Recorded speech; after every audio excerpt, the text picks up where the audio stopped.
Close your eyes. What do you see? Do you see determination, commitment, and self-sacrifice? Do you see yourself pushing beyond the very limits? Ready to conquer anything? This is my playground. What's yours?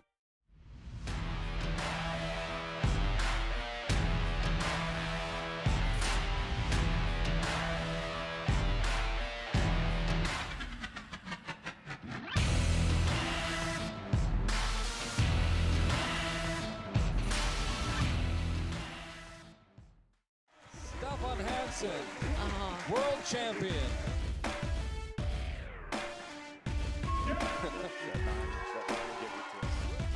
And he does. Sebastian Pino puts it away.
After starting the season in Shanghai 2 weeks ago, the 2016 Hyundai World Cup Tour has traveled to South America for Stage 2. Colombia has become a hotbed for world archery, offering a warm welcome in Medellin's cool climate just north of the equator. Seldom seen teams from Cuba, Bolivia, Chile, Ecuador, and El Salvador all coming to Colombia, giving this tour stop a true Latin American flavor. Hola, ¿qué tal? Wherever you happen to be watching, buenos dias, ni hao, bonjour, merhaba, konnichiwa, privyet, shalom, guten tag, dzień dobry, buongiorno, willkommen, annyeonghaseyo, good day mates, and welcome to the Outdoor World Cup circuits stretching from spring through summer and into the fall, with the finals in Denmark come September. Along with the USA Steve Anderson, I'm Carl Arkey. We're high in the Aruba Valley in the Andes Mountains, getting set for the mixed team and the individual bronze and gold medal matches here on Compound Saturday in Medellin. Steve, I'll tell you what, some marquee matchups coming up this afternoon that I'm really looking forward to, and it's not just in the gold medal matches either. There's some great matches in the bronze medal matches too. Yeah, we've got a lot of talent on the field. I mean, it's you look at the top four in both the men's and women's compound, and any of them at any day could win a World Cup gold. So there's going to be some good bronze matches, some good gold matches. Should be an exciting day. It is a star-studded cast out there this afternoon. We're getting ready, though, for the mixed team format first. That's 2 athletes, 1 male, 1 female archer per country. The competition playing out over 4 ends, 2 arrows per archer in each end. So each team will take a total of 16 shots to decide the winner, and once again, the total points determine the final outcome. A new venue here this year. We've come from El Parque Norte here to the Museum of Modern Art. What did you think? You were out there this morning shooting in the gold medal match, and congratulations on that. Thank you. This is a nice venue. What I really like is the high stage, you know, really puts the archers front and center, puts them on a good display. The stage is very stable. We had some issues with that in China. I noticed. You know, so we fought that a little bit. Kudos to all the people here at the venue for making sure we had a good facility to shoot at. But I really like it here. It's an awesome venue with the mountains in the background too. The wind wasn't much of a factor this morning. It seems to be picking up a little bit this afternoon.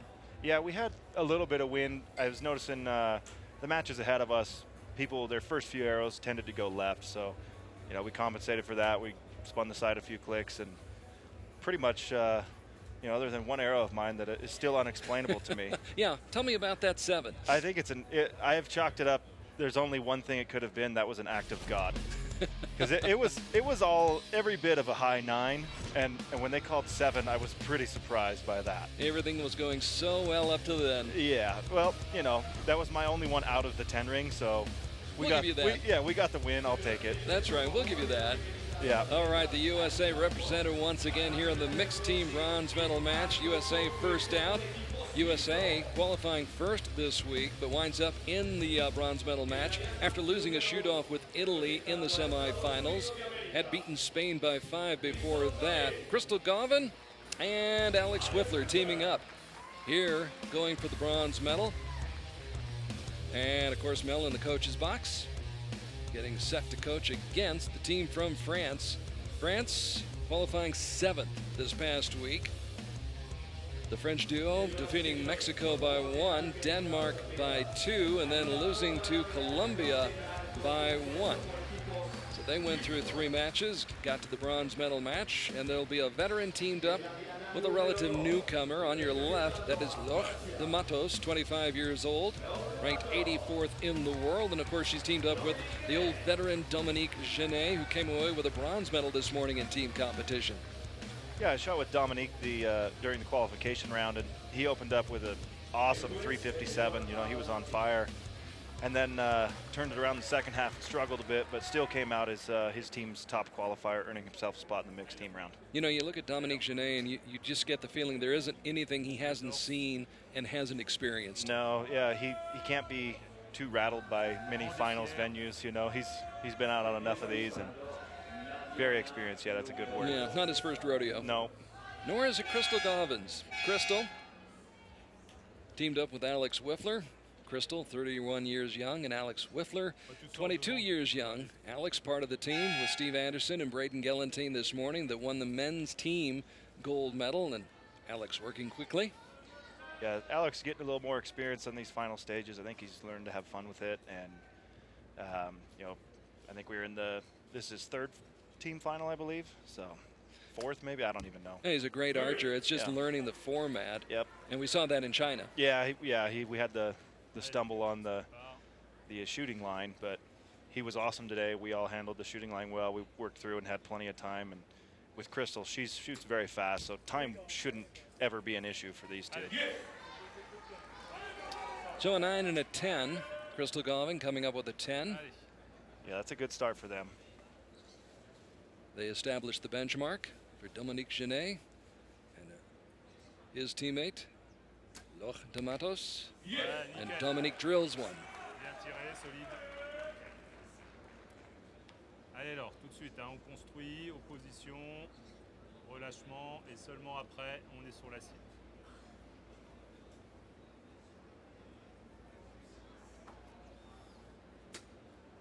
Ouais, c'est bon. Hung it inside, kept it in the 9 ring. See, that's what I was expecting earlier. That at worst. But you learn to let it go, don't you? Yeah, you got to turn around and just put the next one in. Ooh, Alex, he didn't like it, but he got it. Sometimes it doesn't feel all that good once you release, and then you're surprised as much as anybody, aren't you? You don't want to show that, though. You want to act like it was your intention the whole time. Oh, yeah, had it all the way. So an excellent first end for Team USA. Crystal with the close one. I'm not sure it's going to get the call. We don't have a great angle here, but if I was to bet, I would say it's a 9. Ouais, c'est bien. C'est juste ça au-dessus. Si c'est lâché à peu près dessus, tu sais. Ouais, bah, mets un petit clic en haut. Pas beaucoup même. Voilà.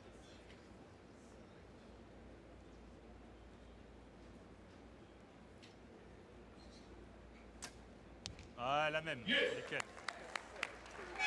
Right in the X ring. So 38 for each team to start off with.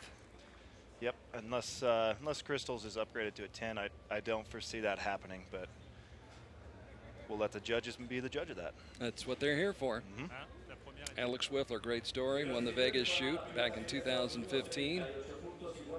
Outstanding archer.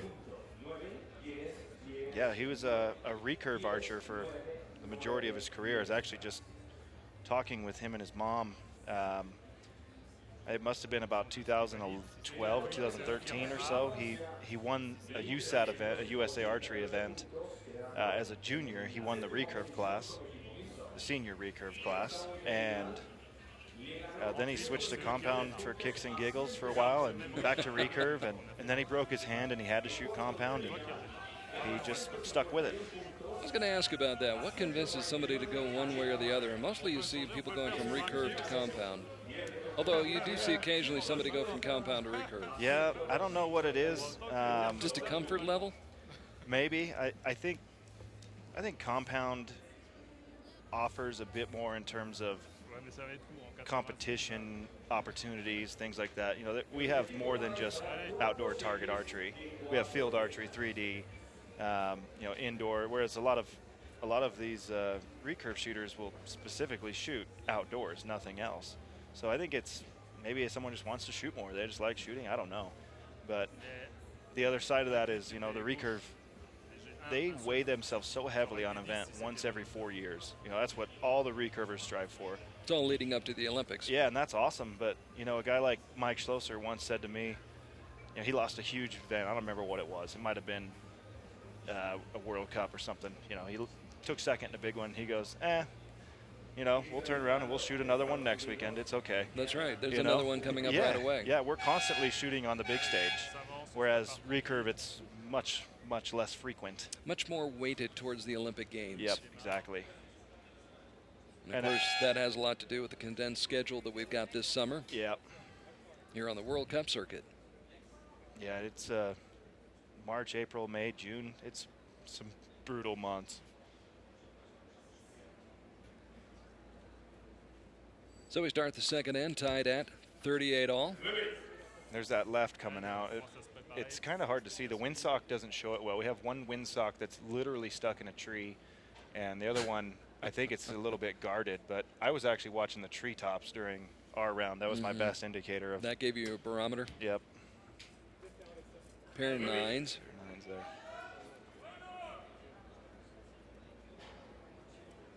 Crystal Galvin, of course, picking up the silver medal last year in Copenhagen. Denied the gold medal by Kim Yoon-hee of Korea.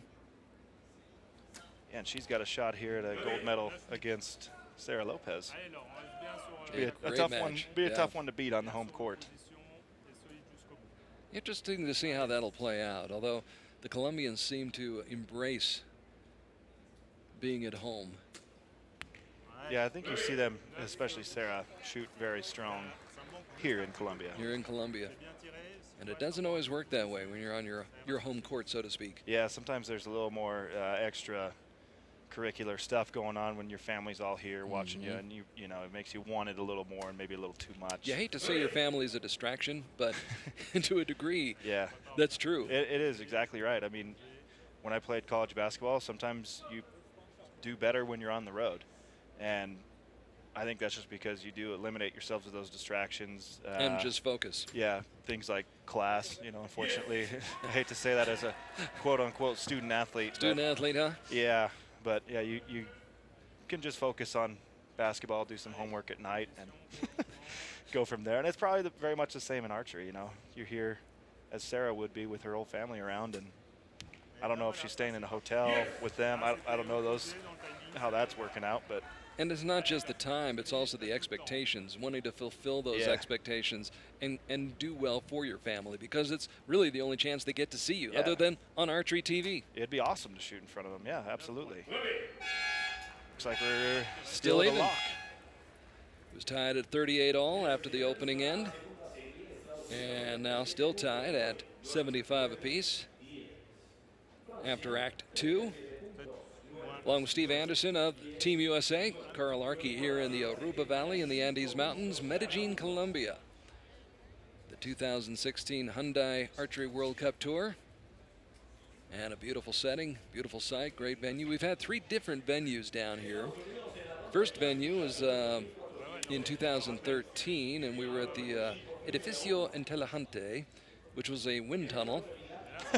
And it was very interesting. It really was an interesting year. I'm sure you must have heard about it from Rio and Braden and the rest. I watched it, yeah. Oh, okay. Yeah, that was, yeah, Rio, we were talking about it today. It was the year he had a 0 in the team round. Yeah. He was like, oh, man, couldn't believe it, you know, but that happens sometimes when it's super windy, and it was super windy. Oh, it was super windy. And then we switched to El Parque Norte the last couple of years. One of the advantages, I think, is you take a look at Crispin Duenas, who will join us tomorrow. We'll see Crispin in action tomorrow, and he'll also be on Archery TV, so we're excited about that. Mel's excited, but what I kind of like about the way that this venue is set up, you're shooting towards the east. So as this day goes on, and we're getting later into the afternoon now, you're not going to have the sun in the eyes, which is what we had at El Parque Norte, and I think that was a problem. Yeah, it's always an issue. Not only does the sun hit your eyes, but the target goes dark. You know, and we saw that in China a little bit. It's backlit. Yeah, in China the compound targets were between 2 trees, and I remember in the men's bronze match, one was lit up and the other one had a ton of tree limb shadows going across it, and that's not ideal. You know, I know World Archery works hard to make these venues the best they can, and I think it was just an unfortunate situation there. But this one should be awesome throughout the day. Perfect exposure for Alex's first shot of this third end. We're tied at 75 all to start the end. Crystal Gauvin, the 31-year-old economist who left the corporate world to get into archery. Yeah, how about that, huh? Hey, there'll be plenty of time to yeah, you can work when you're dead. Crunch the numbers, yeah. Wait. Exactly. I can go back to crunching the numbers later. Let's have fun. Dominique down the middle. Yep.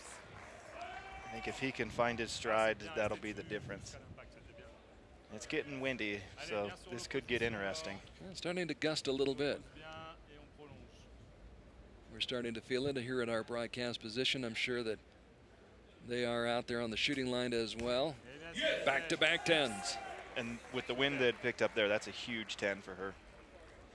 Laure de Matos of France.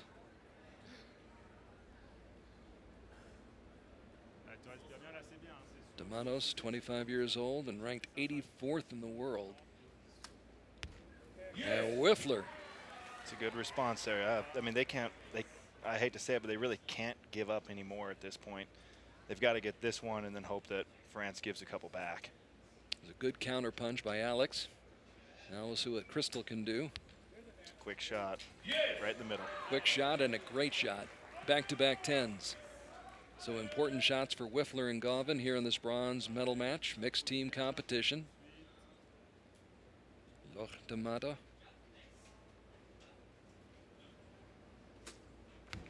With a determined look in her eye. Little shake to that shot, and they're down. Dominique's just drawn now, and he's got 15 seconds on the clock, so it's not necessarily a rush shot, but there's certainly not a lot of time. Takes his time, and it pays off, pays dividends, and France moves out to a 1-point advantage over the USA. It's now 114-113 in favor of France. Dominique Genet going for his second medal of the day. Crystal Gauvin, Crystal Gauvin and Alex Whiffler also going for their second medals of the day. And we shall see very shortly who will come away with this bronze medal. Dominique Genet, the bronze medalist at the World Cup Finals in Mexico City. It was kind of nice to see him come through. He had finished 7th at the World Cup Finals in Tokyo in 2012. Then he missed out on the bronze medal at the World Cup Finals in Paris in 2013. Lost his match to Sergio Pagni. Finally gets to Mexico City in 2015 and came away with the bronze medal. Yeah, it was actually Dominique Genet who he edged me, and kept me out of the finals. I wasn't going to bring that up, Steve. Yeah. I was just going to let that pass. Yeah, but he made it count, so that's cool. That was an interesting final, I would say. You know, it was not what people expected going in. You know, the heavy hitters dropped early, and I think it was very surprising results. And it was a great venue, right in the heart of Mexico City. Yeah, awesome venue there.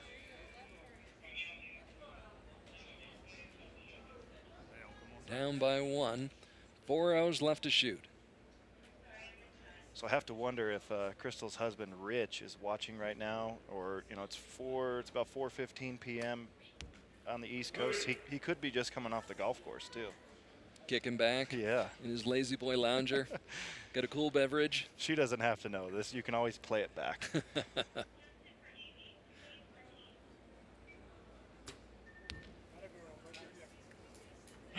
So Crystal gets it. They needed that one. Got the job done. Stuck that shot.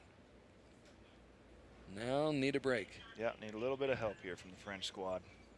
Of course, France trying to hold them off. And Dominique Genet veers off course just a little bit into the 9 ring. Puts a little bit more pressure on Loch de Matos. Yep. And, you know, as a spectator, I wouldn't mind seeing a shoot-off, a little excitement, a little drama. Would be the first one of the day. May not happen, though. It's a good X from her. It's a tough shot.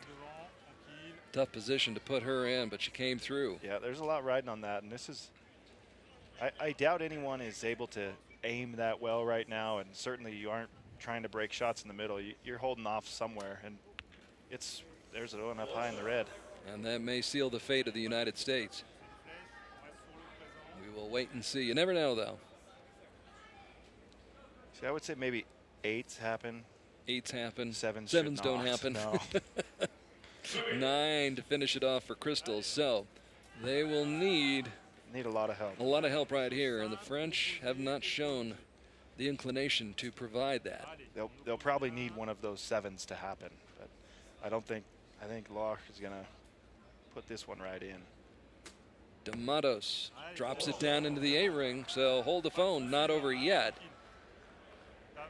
It would be very surprising if Dominique Genet did not shoot at least a 9. Yeah, if you're Dominique, I mean, you look at that huge piece of gold and just make it happen. You know? Hit some piece of it, and he does. That's all you need. He got his piece of the gold ring, and he's going to get his bronze medal, and that's 2 bronze medals on the day for Dominique Genet, who was denied the bronze medal in Shanghai at stage 1, but has more than made up for it here in Medellin, Colombia at stage 2. Well-played match, good match between these two squads. But France comes away with a 1-point win, 150 to 149. And how tough is it to not go over those each shot in a match like that and go, what if, and how about this? And you can pick yourself apart, can't you? Oh, yeah. I've been there. I've done that. I've been the low man on the team and been the high man on the team. But I mean, realistic. It's cliche, but literally every arrow counts. Every point counts. You can't go, oh, that 8 killed me. You know, the 8 is like shooting back-to-back 9s, so that happens too. But yeah, it bothers you, and it should if you're a competitor. Well, the only difference really between these two teams was in that third end where France shot a 39 and the USA shot a 38. Other than that, it was even the rest of the way. Yeah, and surprisingly so. I mean, it was. It seemed as though the French team was constantly outperforming the U.S. You know, especially I think Laura shot. She shot a really good match. I think she shot below par, I would say, which is good. Right? Below par. Yeah, she was the X factor, though, don't you think? I think so. Yeah, it kind of hinged on her. And she did come through. There's the windsock that. Well, it's not the one that you were talking about, Steve. The one you're talking about in the trees is. Yeah, it's pretty much parked there. Yeah. I think that's supposed to be moved for tomorrow's finals. I don't know. They certainly don't need 2 windsocks 5 meters apart from each other. So I don't think it's supposed to be showing. So the first medal of the afternoon goes to France in a 1-point victory over the United States. And we move right along now to the mixed team gold medal match, which should be equally as interesting and entertaining And again, you'll have the host nation taking to the stage here at the Museum of Modern Art. But first, it is the team from Italy that came out of qualifying ranked 4th. Italy with a good strong week, beating India by 4, then took a tiebreaker by 2 from the United States. And it's going to be Marcella Tonioli and Federico Pagnoni. We've gotten so used to seeing Marcella along with Sergio Pagni, Yeah. but in this case today, it's Federico Pagnoni. It'll be interesting to see how those two work together. Yeah, Sergio and Marcella had that one year where they basically didn't lose. They were It's unbeatable. Yeah, it was 2013, I believe. They won the World Championship together, and every World Cup, I believe. And a warm welcome, of course, for the team from Colombia. Colombia qualifying 3rd this week in mixed team competition.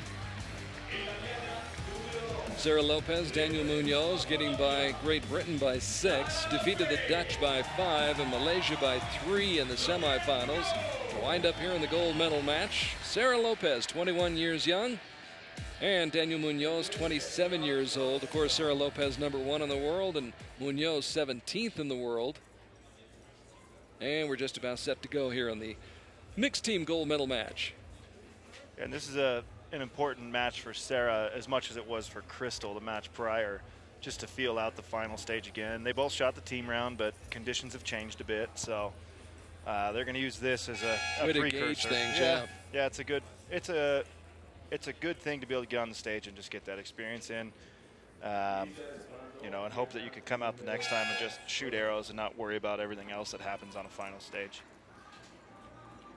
Sarah Lopez certainly looked comfortable this morning in the women's team gold medal match. Colombia winning that one over the United States, and she will start things off.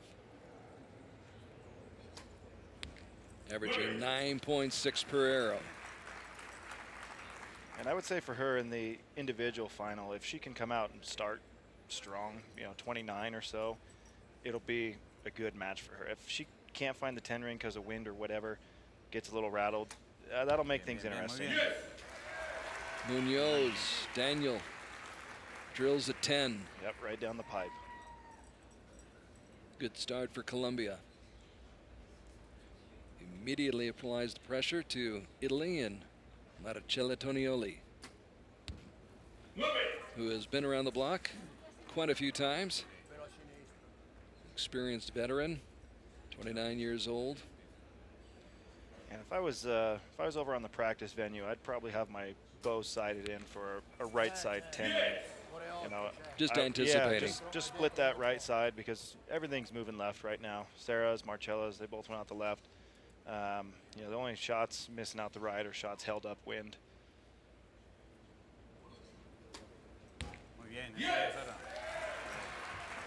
Even that, left side X ring on that one. So Sarah does what Sarah does. Yep.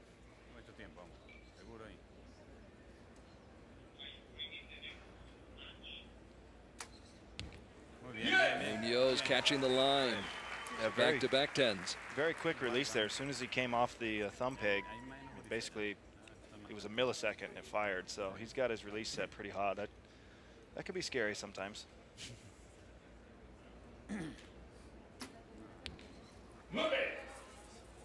Just outside the 10 ring.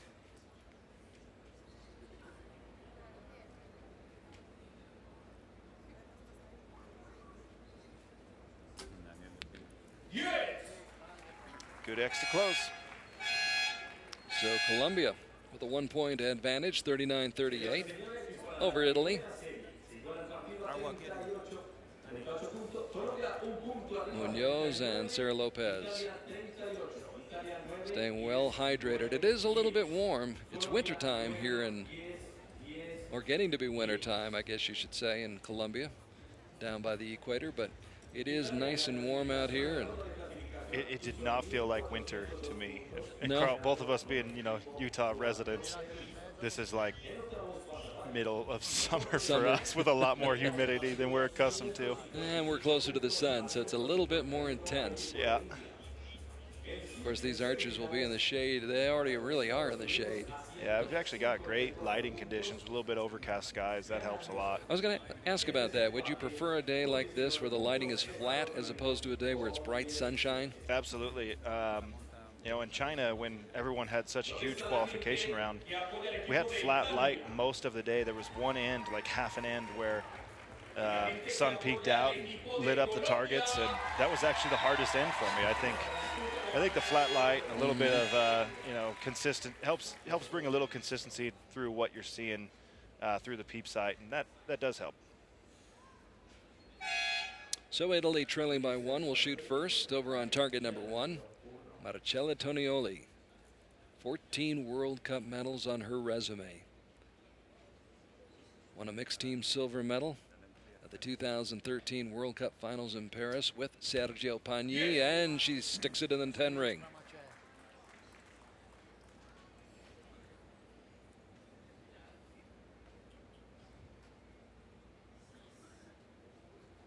Federico Pagnoni, just below the line. Pagnoni trying to emulate what he did a year ago here in Medellin, winning a mixed team gold medal. And Sarah Lopez down the middle. Yeah, excellent shot there. I mean, you can almost see it just in the follow through.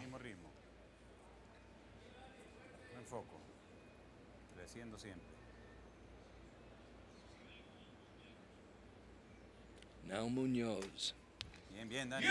Big one there, picked up another point. He's one of those Colombian archers who enjoys shooting on his home turf. He had a chance to win a gold medal 2 years ago at stage 2 here in Medellin. Lost to Peter Elzinga by 2 points, but got to that gold medal match. Yeah, I think that would be, you know, his only final of his career, I believe. But it was right here in Medellin on the windy on the windy venue, right? Mm-hmm. Yeah. Or was it? No, I think it was El Parque Norte. It may have been. I don't recall. It was. But I recall Before it I was, was it was here. a great day for Peter Elzinga. That was Yeah.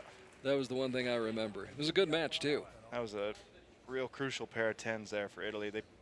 I'd say at this point in the match they had to have those. Now they've got to have some help.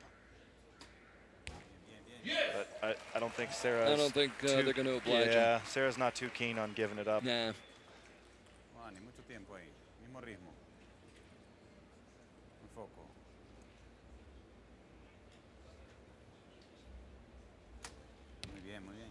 Munoz just gets it on the 9. So they tie for the set. And it remains a 1-point lead, 78-71. Or excuse me, 78-77 in favor of Colombia. The Colombian team got to the gold medal match in China 2 weeks ago. Lost to France, so they may be a little bit more motivated, I would think, today. And, of course, have enough motivation with all their friends and family here as well. Yeah, on the home turf. They shoot well. I mean, they have such a huge advantage with Sarah. You know, she is consistently one of the top qualifiers of all the compounders, not just of the females. She was here, the top qualifier. She had a 7-10, which matched Alex Wiffler and I believe it was Stefan Hansen. Yes, she had a higher X count. Hansen, yeah. Yeah. She had the highest X count, so she was the highest qualifier. Which will lead to a conversation we'll have when we get to the women's gold medal match. I want to ask you about that a little bit more when we get there. Absolutely. It's an interesting, and I would imagine it's the situation has come up before, but Sarah certainly is making a strong case and an argument for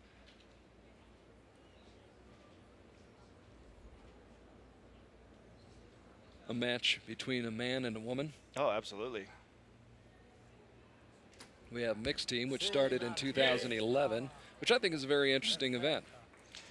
Yeah, and I think the idea is to make the mixed team a part of the Olympic program as well, which I think that's on the docket actually for 2020. I think it's a done deal. Those are big arrows for Italy right there. Great start for Italy. 2 X's to start off. Trying to put the pressure on Sarah Lopez and Daniel Munoz. Doesn't flinch though. She thought it was a bad one, still caught 10. Still caught it. Buen foco. Sensación, sensación. Creciendo siempre.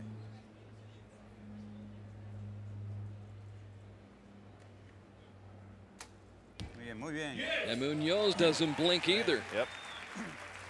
Literally. Yeah, what a great shot. I think filming in 4K here today, right?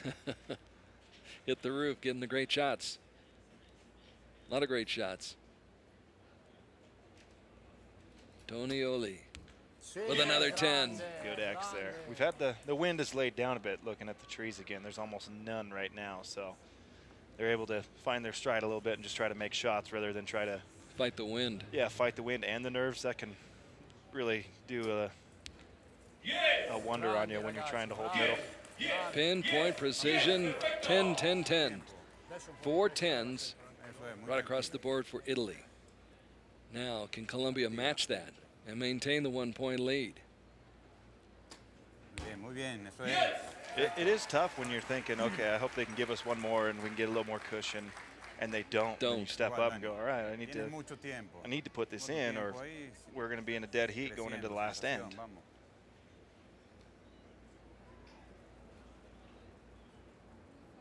Little bit of pressure on Munoz right now. Muy bien. What pressure? What pressure? Made it count. You're talking about that situation. It's kind of like in the movie Butch Cassidy and the Sundance Kid, where they keep looking over their shoulder and they go, who are these guys who are chasing us? They just won't quit. They won't go away. They won't go away. Who are these guys? Give us some ground here. Giving no ground at all. Terrific match here in the mixed team gold medal match in Medellin, Colombia. Stage 2, the 2016 Hyundai Archery World Cup Tour. And as I mentioned that, we'd like to thank some of our sponsors that brought that to mind. Want to thank Hyundai, of course, a proud sponsor of World Archery, New Thinking, New Possibilities. Sport Toto, the Turkish Sport Toto, has one goal: let the sport grow. Our thanks to Fila, the official uniform partner of World Archery, as well as Longines. Longines, which will award a watch to the winner of the Precision Prize with Longines, Elegance is an Attitude. And of course, Hoyt, the official bow partner, and Easton, the official arrow partner of World Archery. Yeah, so what's interesting is this particular World Cup, Longines will award a watch to the women's compounder with the most 10s, and I think that's already decided. I think Sarah already has that. You think? Yep. So yeah, it counts every 10 from individual matches and qualification. So yeah, it should. She had a good week. Yeah, she had a good week. Qualification almost sealed the deal for her on that one alone. 118-117. Colombia clinging to a 1-point lead here in the mixed team gold medal match. Italy trying to fight back. They've only given up 1 point, and that came in the opening end, but they may have given up another point right there. Yep, now they need more help.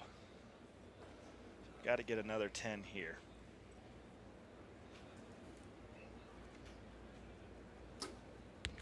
Agnoni pounds it.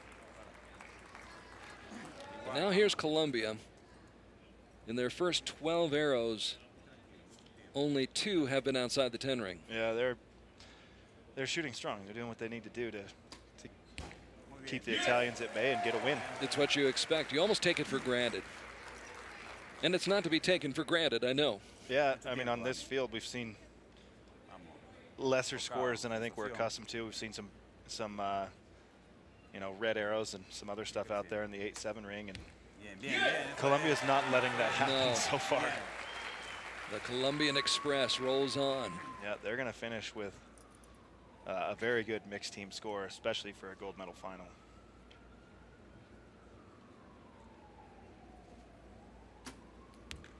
And Marcella's, what could be her last shot, is a great shot. Had to have that one. If this one goes in, they can put some pressure on them.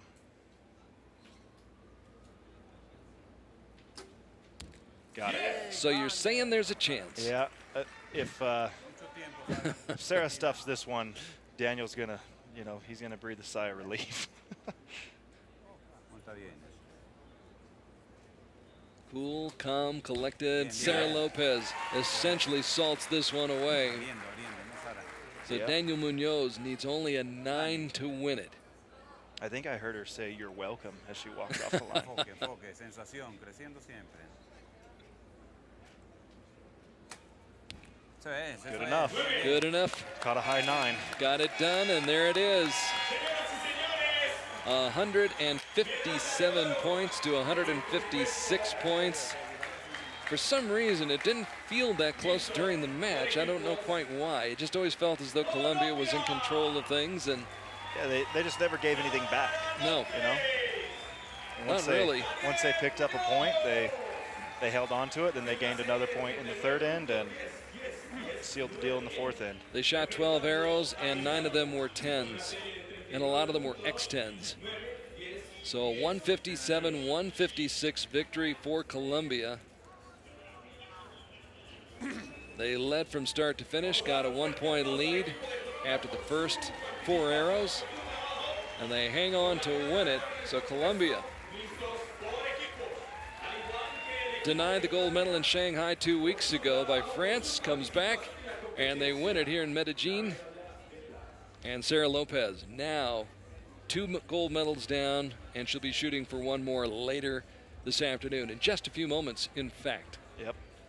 And that'll probably seal Colombia as the mixed team for World Cup final in Denmark. That should give them more than enough points to be the the one team in to shoot against the host nation. Yeah, Turkey is shaping up to be really more critical for the recurve archers, I think. Yeah. Obviously still important for the compound archers who are trying to get to the World Cup finals, but for the recurve archers who haven't nailed down that berth in Rio yet, Turkey's going to be critical. Yeah, compound's going to take a big backseat there, and understandably so, you know. I still like you guys. Yeah, there's going to be something like 650 people at that event. It's going to be huge. It will be huge. We'll be on Conialty Beach in middle of June. So in just about 4 weeks from now, we'll be in Antalya for stage 3. Now we get set for individual match play. 5 ends per match. 3 arrows per archer in each of those ends. Total points for those 15 arrows determine the winner. And if we're tied after 5 ends, the match will be decided by a 1 arrow shoot-off, which we have yet to see so far today on Compound Saturday. We may see it, though. It may be yet to come, as the individual medal matches are on tap right now. Grandstands are packed right now. The fans in Medellin coming out in force to support Stage 2 of the Archery World Cup Tour, brought to you by Hyundai. I'd like to hear it get a little loud out here. You know, it's archery's kind of one of those sports where when it's a crucial moment, everyone goes quiet. In other sports, everyone gets crazy loud. You know, unless you truly have a home team, then they hush. And I always wonder what it'd be like if everyone was screaming and yelling at you. You know, it'd be kind of interesting, I think, don't you? It would be. Maybe it'd be fun. I don't know. Well, if we get to a shoot-off, that may happen, especially if it involves Sarah Lopez, who, by the way, picked up 25 points in Shanghai, where she won the gold medal. I figure right now in these individual medal matches coming up for the women, Sarah Lopez, Sarah Sonicson, Linda Ochoa Anderson, who was 4th in Shanghai and picked up 15 points, and Crystal Gauvin, who was 5th and got 13 points. This is really important here today, what happens. And I don't know how many points Linda picked up this week. I don't really know how it goes. I'm not she probably sure. got like 4 or 5. Maybe 4 or 5, yeah, but I don't know. all of those count towards getting towards the World Cup finals. So it's going to be important, and it's also an opportunity for somebody like Marcella Tonioli to get herself into the picture if she's able to win a bronze medal. So just looking at it now, Sarah's going to pick up a minimum of 21. Sarah Sonicson's going to pick up 18 or 21.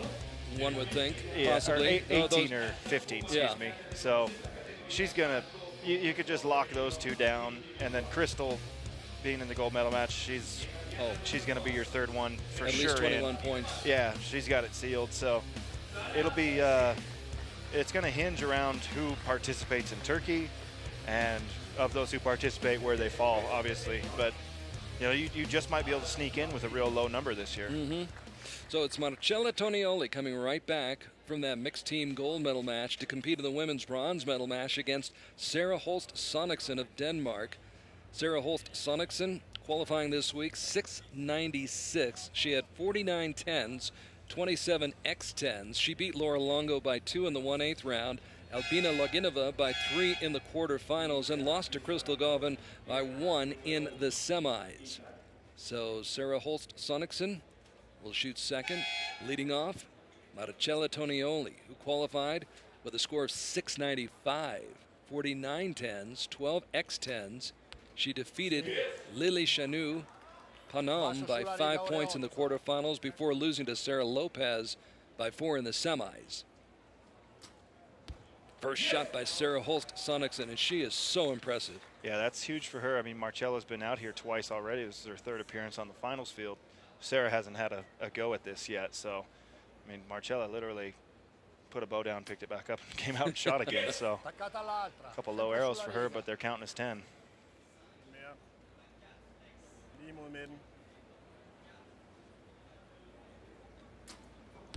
Sonicson back-to-back 10s to start off.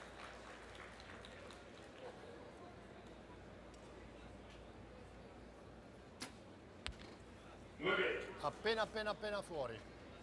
Hai toccato mirino? Stærkt skud. Ingen vind. Chance for Sarah Holst Sonicson to take the lead. And almost does. It's just outside. Yep, both of them that put that 3rd arrow out. Sarah Holst Sonicson, of course, lost to Sarah Lopez by 2 points 2 weeks ago in Shanghai in the gold medal match, 147-145. But she's had a great year. Had a gold medal at the World Cup finals in Las Vegas. Took a team gold medal at the indoor finals in Ankara. And then that all capped off a great indoor season. She also had a silver medal in Marrakesh as well. So she's really kind of come on over the last 6, 7, 8 months or so. Yep, and I think in China they started out with a team gold as well between her and the rest of her Denmark teammates. But she's had a really strong year. You know, with her shot, if she can keep that aim going, she can get a little quick on the trigger sometimes. And people like that can sometimes get streaky, but she's proven to be pretty solid throughout the year. So you go with whatever works for you, I guess. I couldn't play that game, but some people are wired a bit different and they can. So everybody's got their style, right? Yep. And it is a bottom line business. Absolutely. All that matters is what the scorecard says. This isn't diving and it's not figure skating. No offense to either of those sports. No, but there are no style points awarded out here. No, at all. That's a 10. I know that. Yes, sir. And there's no disputing that, although we can dispute a few of them if they're in or out. Wow. What else can you say? Wow. Yeah, when she gets on the rails, it goes. They were tied. Sì, Marci, sì, grande. At 29 after the opening set, or excuse me, end.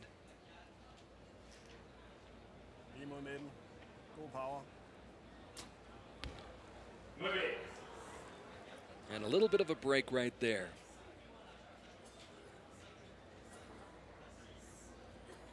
Maintaining her composure, but Maricela with a chance to move ahead. But that may go by the wayside. At worst, she's going to draw even. Just turn this into a 9-arrow match. Yep, that's going to be out. Out. So it's going to be a 1-point lead for Tonioli, 58-57.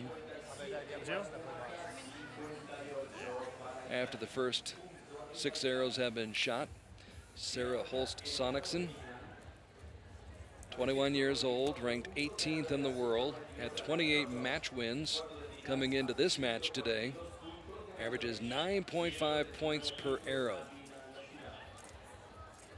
And when she was asked about why she's seen the improvement in the last couple of months, she said, my boyfriend broke up with me, so I've got a lot of time to practice.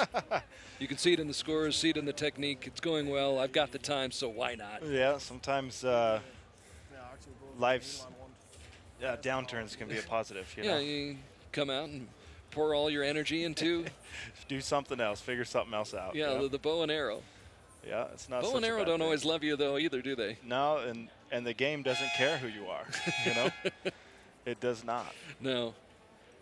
Some of the best advice I got was from a former pro basketball coach who once told me succinctly, nobody cares. That's true.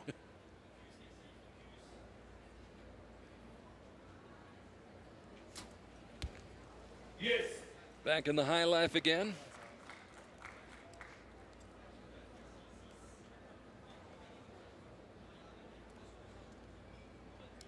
Trying to protect that 1-point lead, and it may be just out. Yeah, the slimmest of margins, but it's not there. Back to all even at 67, at least for the moment.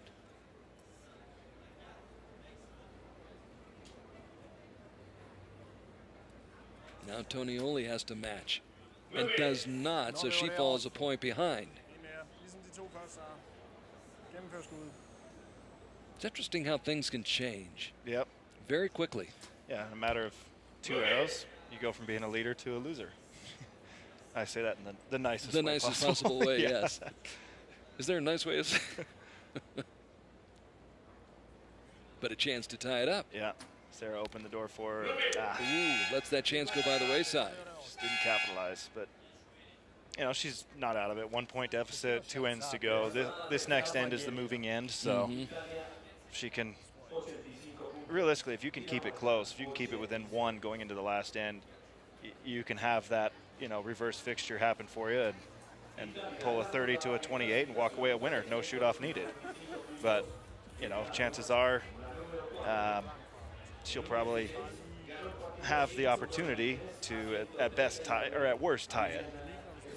We'll see how this all plays out. Marcella Tonioli has not been in an individual medal match since 2012 in Antalya, where she won a bronze medal. So it's been a little while. Most of her medals have come in team competition, specifically mixed team competition. Yeah, I think she had an individual final in Nîmes in 2013, you know, indoors, shooting yeah. indoors, yeah, but obviously that's a different game than what we're playing here. So that was the last time I've seen her in an individual final. You mean shooting from 50 meters is a little different from the 18 meters? Just a touch. Just a little bit. Yeah, target gets about 2.5 times smaller. There's a good 10. Had to have that one. So the women with the mixed team gold medals in 2013 and 2011 at the World Championships in Belek and Torino starts off with a 10 here in the fourth end. Sarah matches.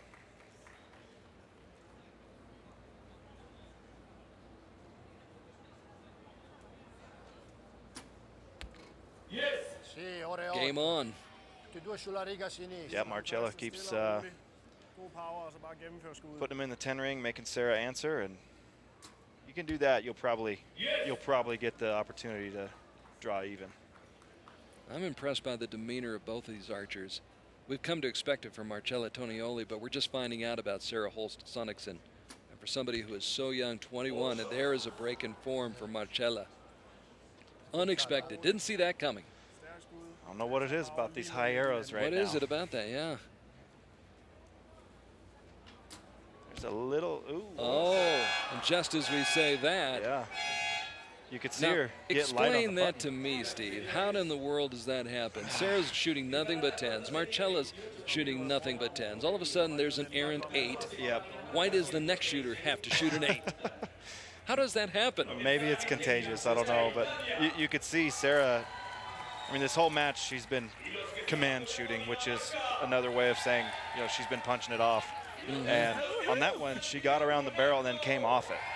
And what that tells me is she wasn't in a good place on the target to send it down range. So she came off the barrel just a bit. And then sometimes command shooters, they catch a glimpse of that yellow, and there's no going, you know, there's no turning them around. They don't have brakes to pump, and she sent one, you know, and it was not the one she wanted.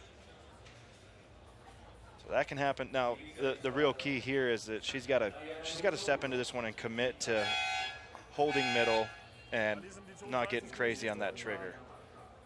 If she can do that, she'll be all right. So she is punching for the most part. Yeah, absolutely. Which is, yeah, it works for some people. Marcella. I mean, you see Marcella wrap around the barrel. She's going to pull through this one. You can see the explosion, elbow moving backwards. Just brought it back and kept bringing it back, and finally it released automatically. Yeah, and you'll see Sarah wrap around, and it'll go. Oh, yeah. See that thumb? Yeah, it doesn't have much time on the barrel, if any. But it worked. Yeah, I mean, right down the pipe for a 10. Up by 1, 2 arrows to go. Women's bronze medal match. Marcella not going to go away. Fighting to the bitter end.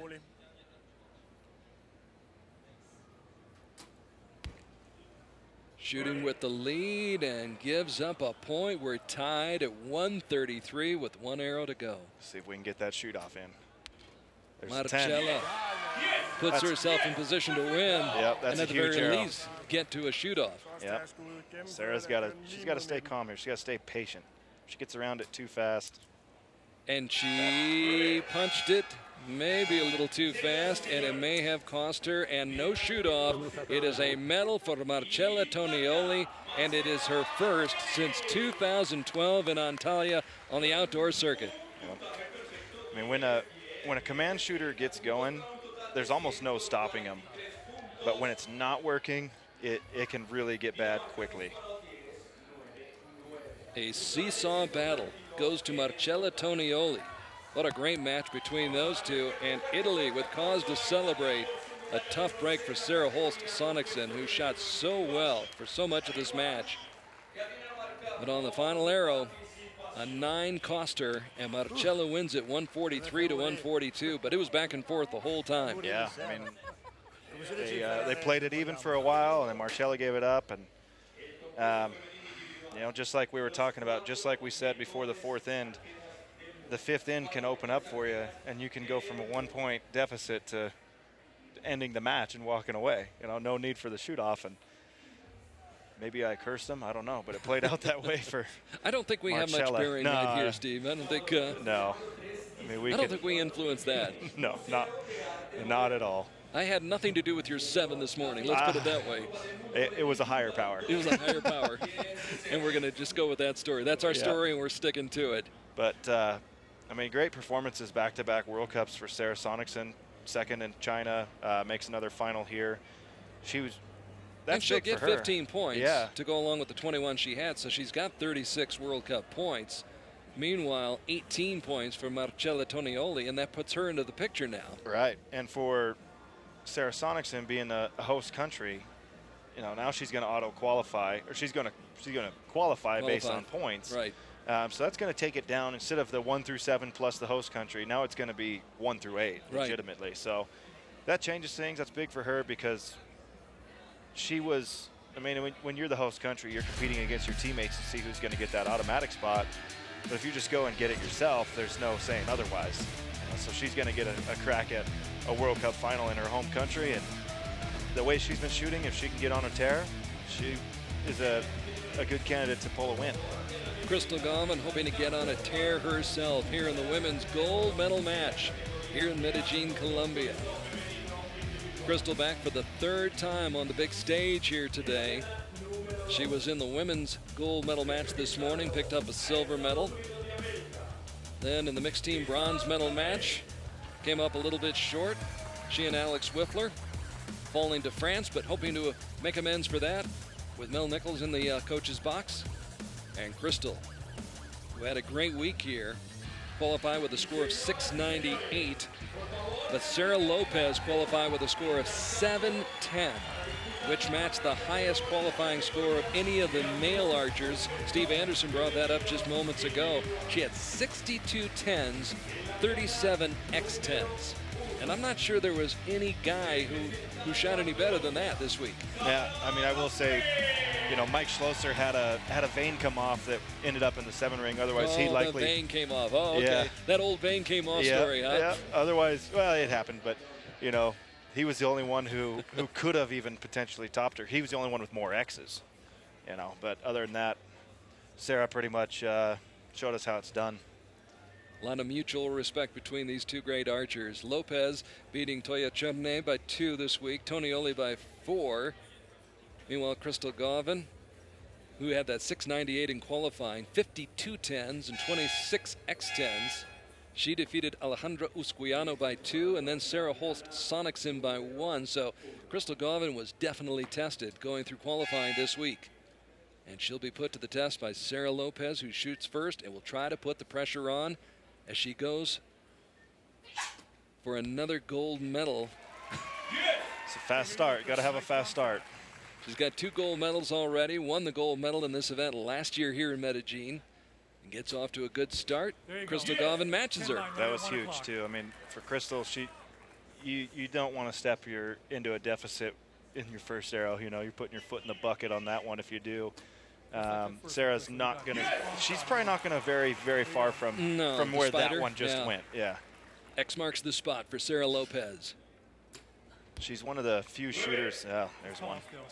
Sarah's one of the few shooters who I think actually gets better on the gold medal stage than she is everywhere else. And she's pretty good everywhere else. Yeah. So deal with that. She's dealing right now. Throws down 3 10s. And Crystal's got to block all that out and Good does. Yep, good X there. That's an excellent start for her. Yeah, I mean, if you get too far down, you really take the pressure off Sarah and let her run away with it. But keeping it within 1 is respectable and keeps you in the game. Crystal Gauvin, really one of the more interesting stories, I think, out here on the World Archery stage. Great athlete, former swimmer, former softball player, former water polo player, volleyball player, track and field, even crew, and even more remarkable, 4 degrees. Degrees in chemistry, economics, philosophy, and theology. I had a tough time just getting out of bed to go to one class. She's got 4 degrees. Yeah, I don't like school that much, you know. She does. She loved it. Yeah. She has done so much with her life. She's only 31 years old, only got into archery, I would say 5 years or so ago, and it was on a dare from her husband, Rich, who's back in that Lazy Boy. Or at the golf course. Or at the golf course. With a cool beverage somewhere, either in the golf cart or in his Lazy Boy lounger. He doesn't really know it, but he's unofficially my golf coach. So great start for Crystal. So he dares Crystal. She took him up on a dare, and here she is competing against Sarah Lopez for the women's gold medal at stage 2 in Medellin. Flinched a little bit, but she got it in. Yeah, she had a few liners in the mixed team match prior, and if she can grab a few liners here, who cares? They count as 10. On the line. There's a liner. A thing of beauty. There are no ugly 10s, are there? Nope. No. There's no asterisk on the scorecard. No. They just count. It's like saying Kate Upton has large toes. You know, who cares? Yeah, I don't know. Yeah, I'll keep you away from that one. You just got married, didn't you? I don't want to get you into trouble. Another good X for Crystal. 3 10s for Crystal Gauvin. And a little pressure, perhaps, on Sarah Lopez. What pressure? Maintains her 1-point edge, 60-59.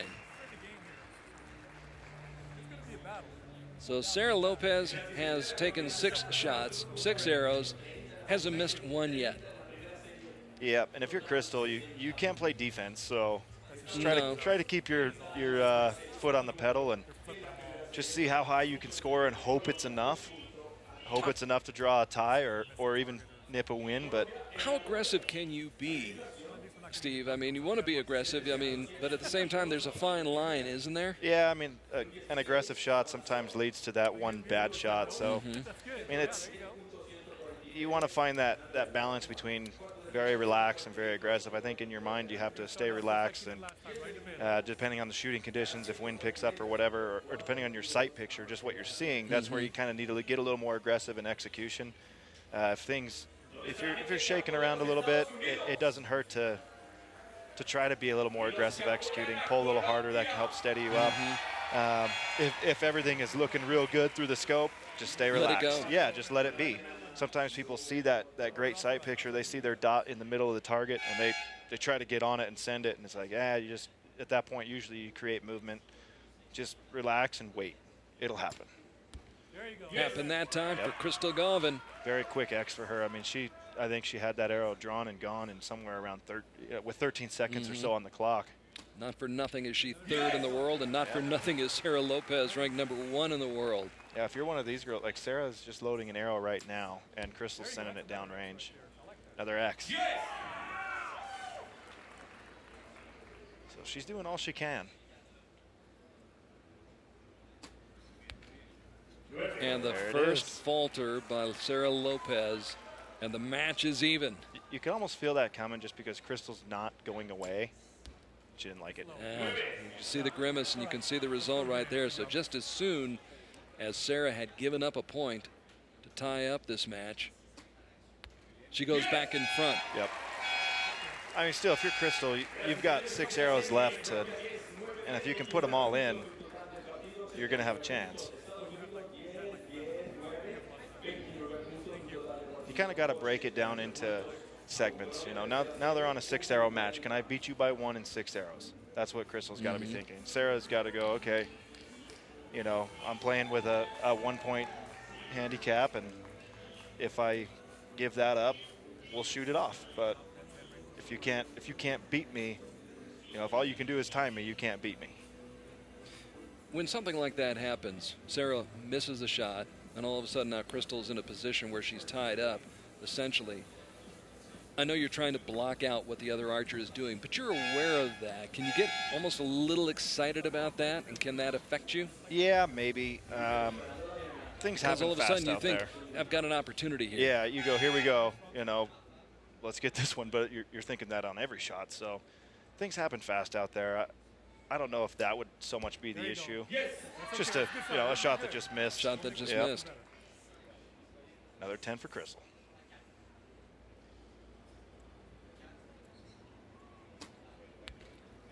Nobody's backing down. I mean, this is literally like the quickest 15 minutes of your life. You know, it is. It flashes before your eyes, doesn't it? It goes quick. Right Quick off the shooting, cross. but great shooting. Crystal Gavin giving Sarah Lopez a run for her money, and we're tied again at 108. You could see Sarah collapse on that one. There was no explosion or follow through on the release hand. There we go. Crystal answered there. 3 10s across the board, the trifecta for Crystal Gavin. Now, can Sarah Lopez match that? And she does. Yeah. So we are tied, my friends.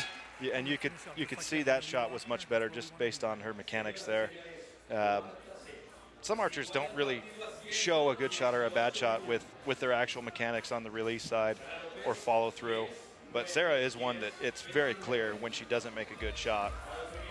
It just stands out against what she does on almost every other shot. Exactly. So it's not like I said, it's not always noticeable, and you see some people try to manipulate the shot, and I kind of laugh at that. I probably do it too, but by the time you realize, you know, that you needed to move that arrow up a bit or left or right, it's halfway to the target, and then you're tossing your bow around like you're going to do something about it, you know. So, but yeah, Kind Sarah of like doesn't. when I go bowling.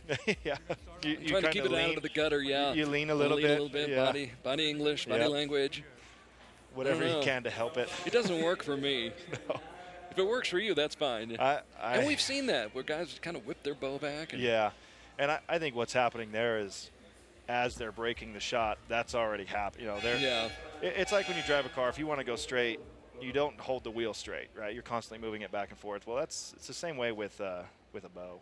You're rarely just parked in the middle. You're working it back towards center constantly. And if you break one on your way back towards center, you might get a little bit of that. Lopez ups the ante.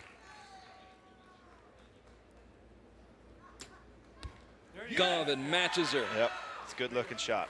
Tied with 2 arrows to go. This match living up to all expectations. Ooh, see? And you could see the flinch there too, yeah. And that may be costly.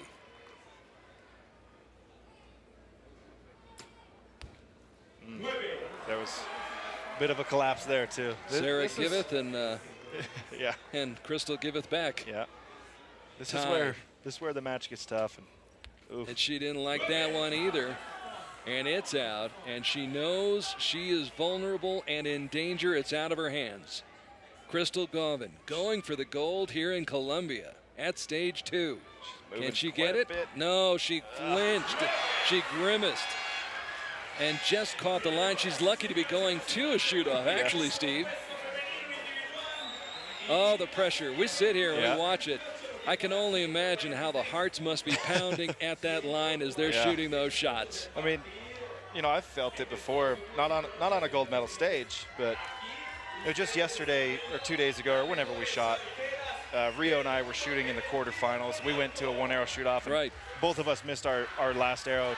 Either of us could have closed it with that, you know. And you do feel that, and it gets a lot harder to aim and a lot harder to execute, and something in you, while everything is wanting to contract and kind of go and hide in its shell, something in you's got to expand and cut loose on the shot, and it gets really hard to do. So, and out here with a lot at stake and a very big match, and it's still a great score. And a great partisan crowd cheering on Sarah Lopez right now, which, you know, right now Crystal Gauvin's got to feel like she's fighting the world. Yeah, I mean, you could see her collapse a little bit about 3 seconds before she shot, and then she did, you know, cut it loose, and you could see it right away. She didn't love it, but it was enough to force a shoot off, and sometimes that's a win, you know. Sometimes the 9, you got a 9 when maybe you didn't think you were going to. And it was a 9 by the skin of her teeth. Yeah. Yeah. But again, there are no ugly 9s, are there? No. Well. We're not going down that road again. No. Crystal Gauvin, Sarah Lopez putting on a show. Both trying to relax as much as they possibly can. It's a one-arrow shoot-off, and in case you're wondering, let's see. Sarah has won 2 tiebreakers in her career, and I believe this may be the first tiebreaker for Crystal Gauvin, especially on a big stage like this. One arrow to decide it all. Closest to the center wins. Pretty doggone close to the center. She was able to relax and make a good shot there. That was much different than the 2 previous arrows we had seen. Crystal needs an X. Close, but not as close as Sarah Lopez. What a match, what an ending. The gold medal will go to Sarah Lopez of Colombia. Are you not entertained? It's a great match. Wow.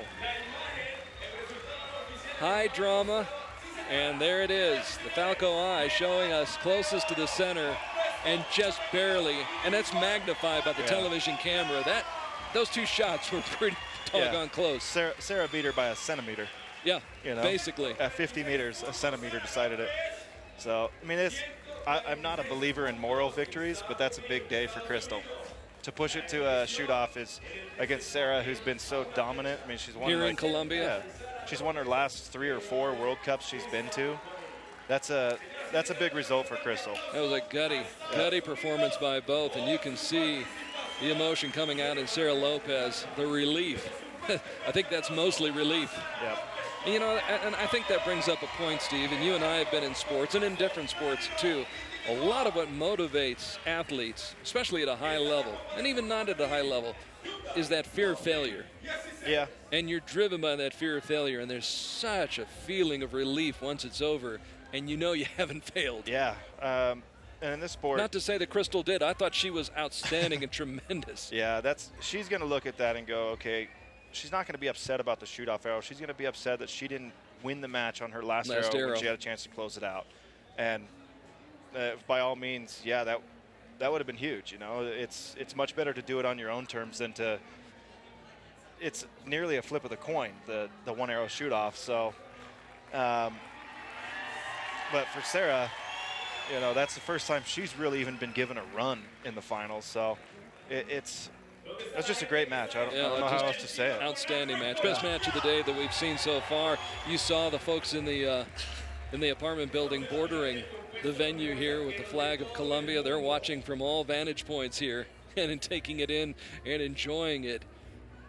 Here at the Museum of Modern Art, the grounds outside the Museum of Modern Art, and those 2 just painted a masterpiece for all of us to see. Yeah, it's if you're following them, you're probably going to let the crowd down. Yeah, how do you follow that act? Do you want to be that next? Actually, I do, yeah, because you can come out after that and go, okay, you know, the crowd got what they came for. I can maybe just do my job, and they'll forget about me they'll just remember Sarah, you know. Well, as good as that match was, we've got a great one on tap for you right now. Let's set the stage for you. Mike Schlosser leads in the World Cup points rankings with 25 points after winning the gold medal in China a couple of weeks ago. So he's got 25 points. Martin Damsbo picked up only 5 points in Shanghai, but he's got a chance to pick up 18 more points right here and right now. As Martin Damsbo comes out first out of the tunnel, Martin with a strong week, qualified with a score of 707, had 60 10s, 30 X10s. He edged out Peter Elzinga by 2 points in the 1/8 round, won his quarterfinal match by 2, then lost to Sergio in the semis by 4. So he finds himself in the bronze medal match, and he will be facing Mike Schlosser of the Netherlands, whom we shall see momentarily. There's Steph Hansen, who I believe you're right, qualified with a 7-10 this week. Yeah. Yeah. Yeah, he shot really well, qualified second. He had to face Rio in the round of 16, I believe. Yeah, Rio beat him in a 1-arrow shoot-off. Yeah, it was in the 1/8 round. Yeah, then Rio beat me in a 1-arrow shoot-off, and then he beat Mike by 1 point. So Yeah, they're real wild. Rio, yeah, and it's crazy to think he was the low qualifier on our team. And I'm totally not surprised to see him in the gold medal match. I mean, I feel like that's how strong our team is. It's pretty cool. Well, this is going to be a very strong match right here between Mike Schlosser and Martin Damsbo. Mike and Martin. Schlosser qualified this week with a score of 709, had 63 10s, 38 X10s, scored an easy 7-point win over Abhishek Verma of India in the quarterfinals before losing by 1 to Rio in the semifinals. Coming off a gold medal performance in Shanghai with a 7-3 win over Zach Garrett of the U.S. to pick up his 10th World Cup medal.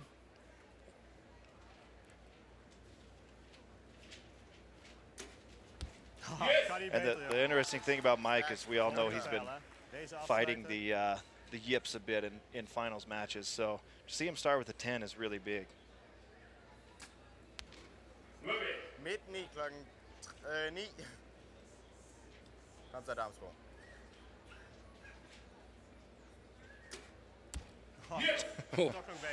Back to back. And that's, if he gets comfortable, that'll be all day. But if he starts fighting the clock a bit and fighting his inner demons, it could get interesting. Martin Damsbo with his first 10 of the day. But I would love nothing more than to see Mike just be Mike again and remember how to shoot in a final venue. Puts one out the top there.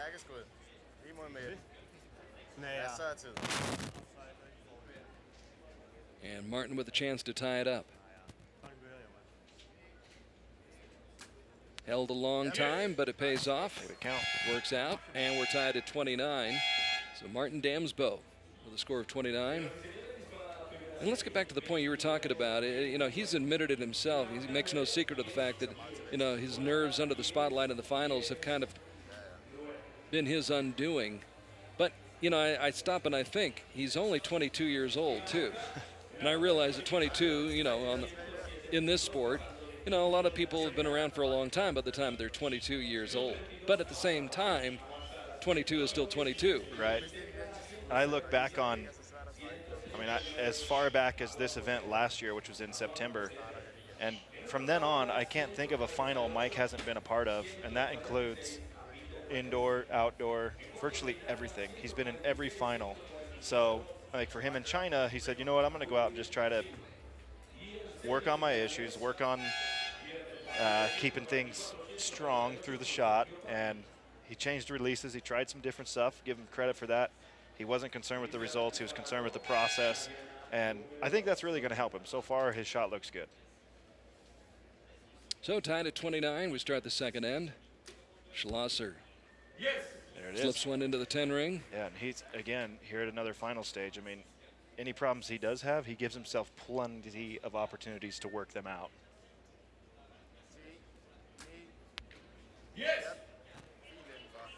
Matching shot for shot, Martin Damsbo.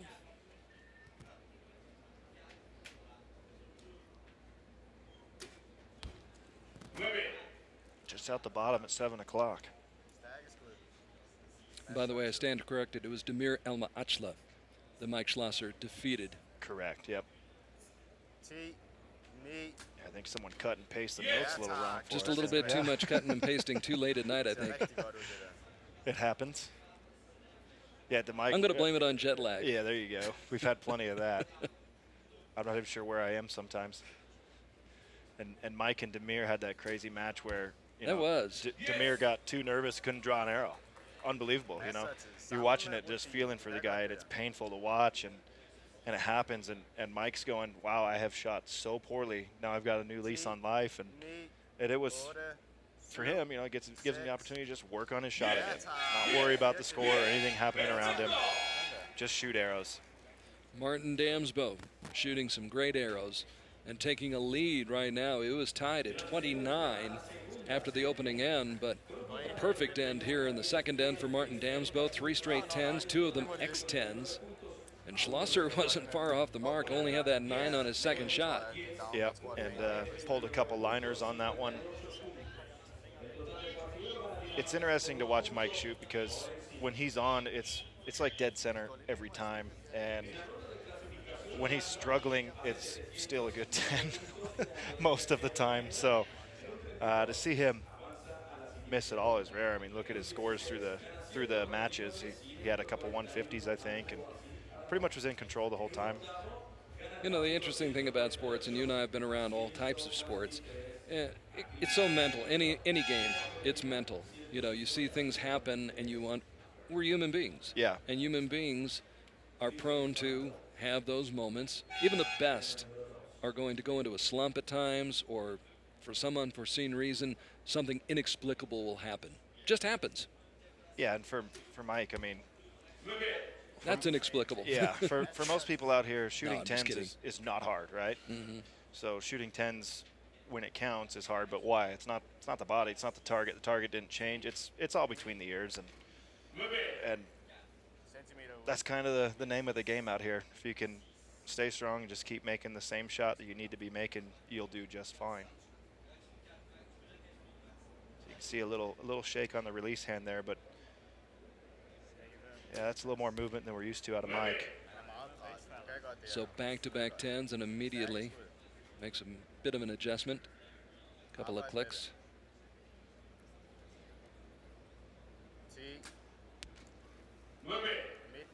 And that was actually a good-looking shot by Martin until you could see his reaction to it. And he didn't love it, but you know, for Mike, he's another one. He up didn't top. love that one either. Oh. So Mike Schlosser, ranked number 1 in the world, shooting for the bronze against Martin Damsbo. Pair of 27s, so the lead stays at 1. yeah, they're both going to look at that number and go, wow, I should have made a move right there. You know, Martin's going to think I should be plus 3 or 4, and Mike's going to be thinking I should be plus 1 or 2. And of course, you could flip that around and say, man, I'm glad the other guy yeah. didn't shoot better. Yeah, you never assume he's going to pick up a couple points either. Right. It could have been worse. Right. Yeah.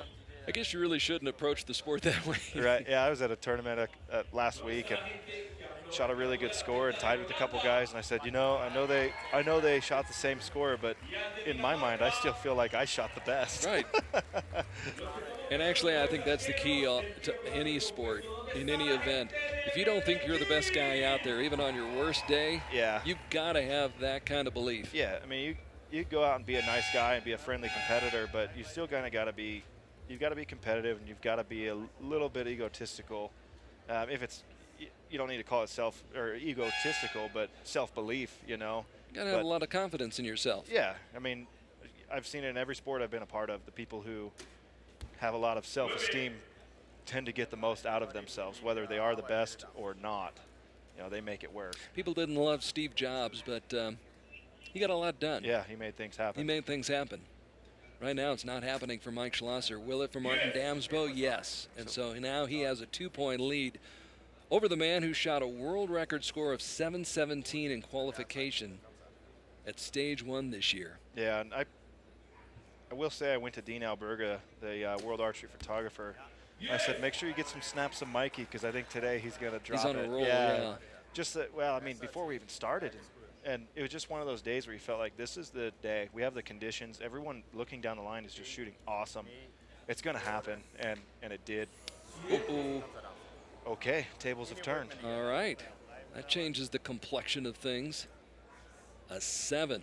I think that's one where, you know, Martin just hadn't quite got aimed yet, and release went off. You know, it's sometimes you just get heavy on the trigger, or a little heavy on the index finger of a hinge, and it can go on you a little sooner than you expect, especially if a little shake or a little nerves set it off. You know, so good But comeback. he salvages the situation. Yep, man, he kept it even. That's all he could do there. Which isn't all that bad, all things considered. Mike Schlosser, kind of in the same situation he was in 2 weeks ago in China. Yeah. He was struggling a little bit, and then, as you said, Damir El-Maachla just got whatever he got. I don't know if you want to call it the yips or whatever, but it gave Mike an opportunity to work through his struggles to get the gold medal, and here he's not having one of his better days, and then Martin shoots a 7. Yeah, I mean, for Mike, this is a huge improvement on his performance in Shanghai. And, you know, rather than Martin completely taking a 0, he takes a 7, opens the door back up. Damir, you know, just was too nervous to draw the bow and couldn't get it done. Martin, maybe a little nerves helped set one off a little soon. And, you know, both these guys, if they clean out, they're working in 143 territory. Mm-hmm. They don't go there often. Right. You know, they're rarely at a score that low. And rarely below 145. Yeah, I'm not going to say it's conditions. I think conditions are still ideal. There's a little wind, but, you know, if this was qualification, they'd just be destroying the target, working right through it. A little bit different when you're on the big stage and you're the only two up there, and the bright lights and the cameras and the crowd and the stands, and there's the Mike Schlosser you know and have come accustomed to. The big stage can work for you, or it can work against you, or it can do a little bit of both all in one match. So it's always fun.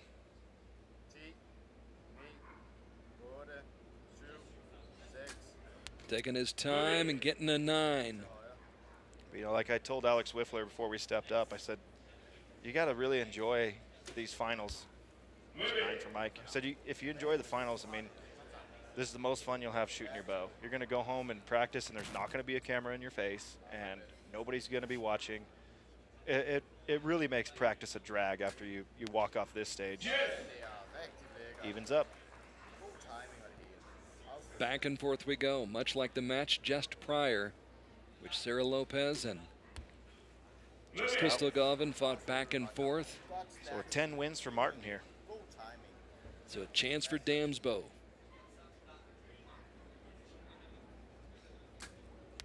Got it. Takes advantage of the chance and gets it and gets the bronze medal. Martin Damsbo coming back. After shooting a 7 in the 4th end, he's able to salvage it with a 10 on his final shot of the 4th end, and then toughs it out in the 5th end to win. Maybe 7s are lucky today. You shot a 7, got a gold medal. He shoots a 7, gets a bronze medal.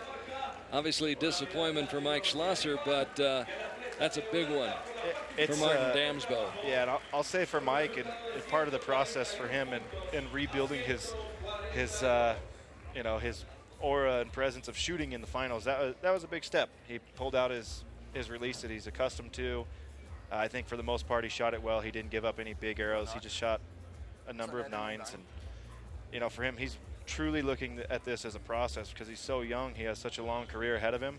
He can throw away this year. You know, he's still giving himself opportunities on the finals, and he could say, I don't care if I don't win or not. I'm just going to get comfortable with being good again when it counts, and he'll be there. I mean, you know, we might go to Turkey and see him in a gold medal final, and he might drop a 150 with like 13 or 14 X's.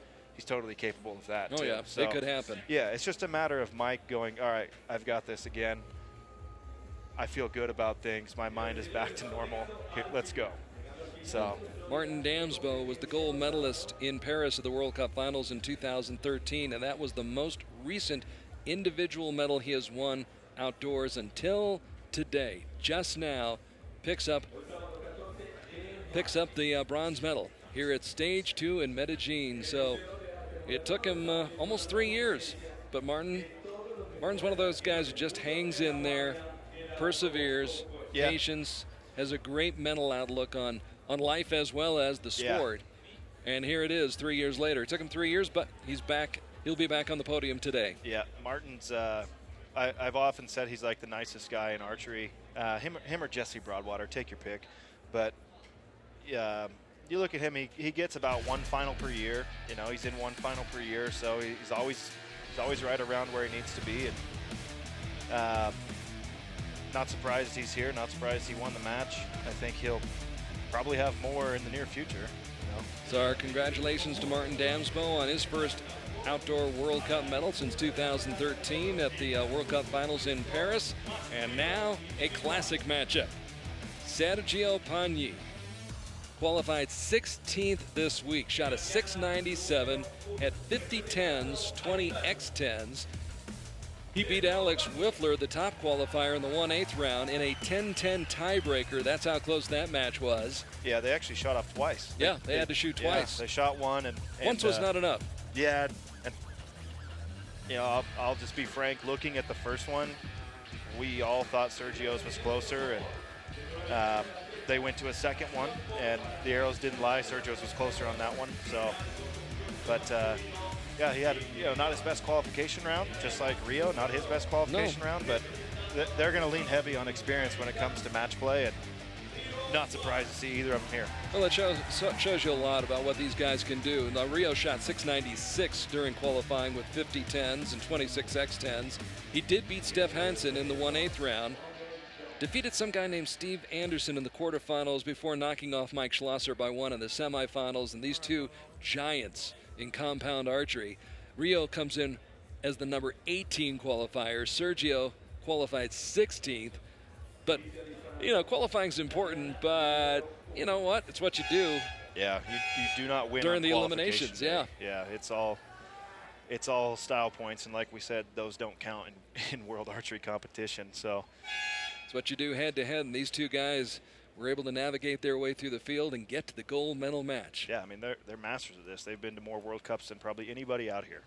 So head-to-head shooting is what they live for. Sergio catches the line. The 41-year-old Rio Wild, ranked 4th in the world. Falls behind by one right from the get-go. Yeah, he didn't look like he liked the shot when he cut it loose, but first shot's always a tough one. Sergio's hanging right side. You can tell he built that into his side over on the practice field. And right now we've just got no wind. If that picks up again and goes the direction it's been going, he'll be right back in the middle. Another one out for Rio.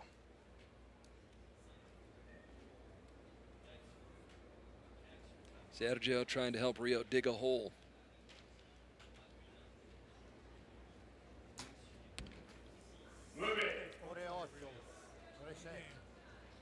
And it eases the pain on him a little bit there. Rio's So gotta all things get one. considered, a 10 here. He's back in business. Did he catch it? I don't think so. I think it's just seeing a little bit of yellow around the outside of that shaft. Going to be close. They'll take a look at it. So we'll have to wait and see.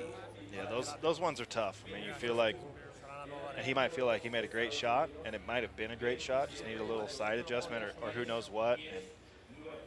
And on the finals field, you have to be even better than normal because your good shots just don't quite get the forgiveness, as they are when you're just out shooting. It's just it's as if the 10 ring shrinks a bit for you, And it's crazy. Sometimes you feel like you're not moving at all, but there's a lot of little tensions throughout your hands, throughout your wrists, on your release hand that they degrade what I call the forgiveness that you have built into your shooting technique. So sometimes people throw out the word forgiveness for bows. I don't really believe in that. It's built into the shooter, and when you can make relaxed shots, you have a lot of that. You can make some that you think there's no way that's in, and it's right in the middle. And you come out here, and it's like you have to have perfect shots time and time again, and they're liner 10s sometimes, Kind of reminds me, you played basketball. Sometimes that hoop looks like it's as big as the ocean, and sometimes it looks as though it's as big as a dime. Yeah, like someone stuck a lid on it. There's a dime for Rio. And he's hoping that'll get himself started. Sergio, so smooth. I mean, these So guys, he's sitting back in his lazy boy lounger, Yeah. isn't it? Watching him on a final stage is like, that's everything I want to be. You know, if I could be like Sergio out here, I feel like I've got the shot. And if I could have just that relaxed state and that just easygoing execution that he's got, I'd be unbeatable. You know? It's as though he takes himself to another place. Yes. His mind is just so. I get a placid feeling watching him. Yeah. Just calm. Yep. And for Sergio, you know, you think about it. Great end by Rio Wild. I mean, Sergio's been at probably every World Cup since they started. I'm guessing. I don't even know. But I would say every one of them or most of them. And Brilliant. he probably doesn't get too excited. You know, he's not losing sleep over being in a gold medal final. No. It's just, it's, you know, there will be one next week to him. 3 straight 10s for Sergio and 3 straight 10s across the board for Rio Wild. And the lead remains at 2. Sergio jumping out to that 2-point lead in the opening end. Both of those gentlemen perfect in the second end. So it's 59-57 in favor of Sergio Pagni. Yeah, touching on Sergio again, I mean, you look at Martin and Mike, you know, they shot well below what their average score is in a regular match. Sergio is probably always going to be around what he was the day before, you know. If he's shooting 147s, 148s, you're probably going to get that out of him on the final stage. It's not going to change a lot. You know, Rio, you might get just a total burner out of him, or he might give spectacular. up. What I mean by burner is like light the house on fire. Here's a 150. Thanks. See you later. Or he might give you a few points and let you work a little bit. But you know, he figured it out last end. He's going to have it going the rest of the way. I think he's got it figured out now. Yeah, it's just a matter of did he give him too much.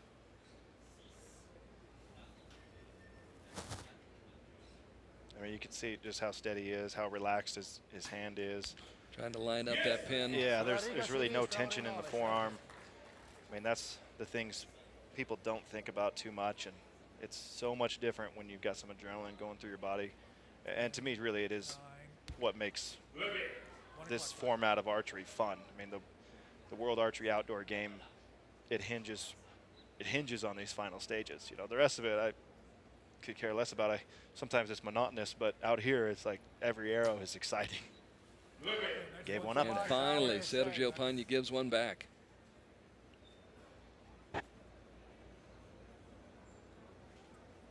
What will Rio do with that? 10, 9, 8, a little higher.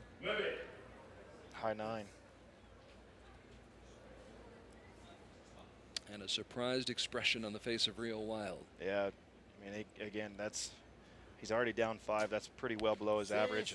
Sergio is just doing what Sergio does. Picking up another point, adding to his lead, goes up 88-85 through 3 ends right now. So Sergio Pagni, the last time he was on a podium was here in Medellin. He won a team bronze medal in Poland last year in Wrocław. Medaled in Antalya and Medellin in 2014. Did pick up a team gold medal in Ankara at the Indoor World Championships this past winter. And of course, the only man to win 2 World Cup finals. Yeah, he had a small victory in Vegas as well. Yeah, I remember that. As the lucky dog, Sergio Pagni. Yeah. First lucky dog to do it, right? Yeah, he wasn't the Sultan of Smooth that weekend. He was the lucky dog. He was the lucky dog. Yep. Came out of nowhere. You know, when that happened, I had to be thinking, well, the thought that went through my mind was, what are the other 20 guys out here thinking when they saw Sergio Pagni come out of there as the lucky dog? Yeah, well, I mean, if you'll remember, it was 5 guys this year. So it was like, they had already made one end, you know, and cut it down. And they're going, wow, they didn't hand us, a patsy for this lucky dog. We got the world indoor champion. Yeah. And one end, done. He made it count. And, you know. Thanks for coming to Vegas. Yeah, cash How many the people check. go to Vegas and make money? No, not many people go to Vegas and make in the neighborhood of, 60,000 plus. A lot of lira that day as Rio tries to fight back. Low X ring, good shot.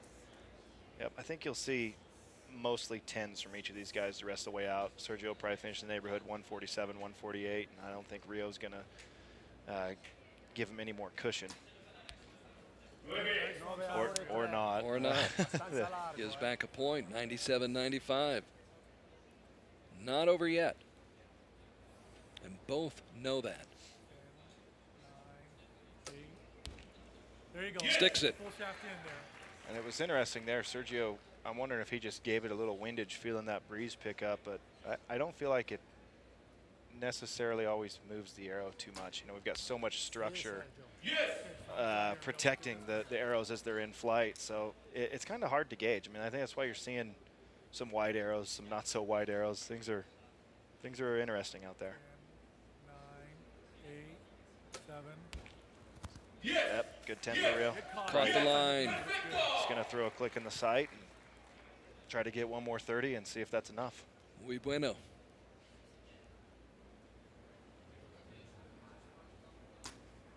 Didn't like it, but he might. Oh, it looked like he caught the line. Yeah, I think he might get it. You could see him turn away immediately. If that's as upset as he gets, I want to be like that man. He sauntered off the line. Darn it. Kind of turned around, a little bit of a grimace. He'll be back home in Italy and drinking wine and eating cheese before you know it. Yeah. So real wild in a tough spot right now. Contemplating the situation, down by, will it be 1, will it be 2? All depends on the judge's call right now. Rio's had great success here in Medellin. He'll come away with at least a silver medal here. Yeah, bronze medal last year over Stefan Hansen. He's had 3 medals here in Medellin.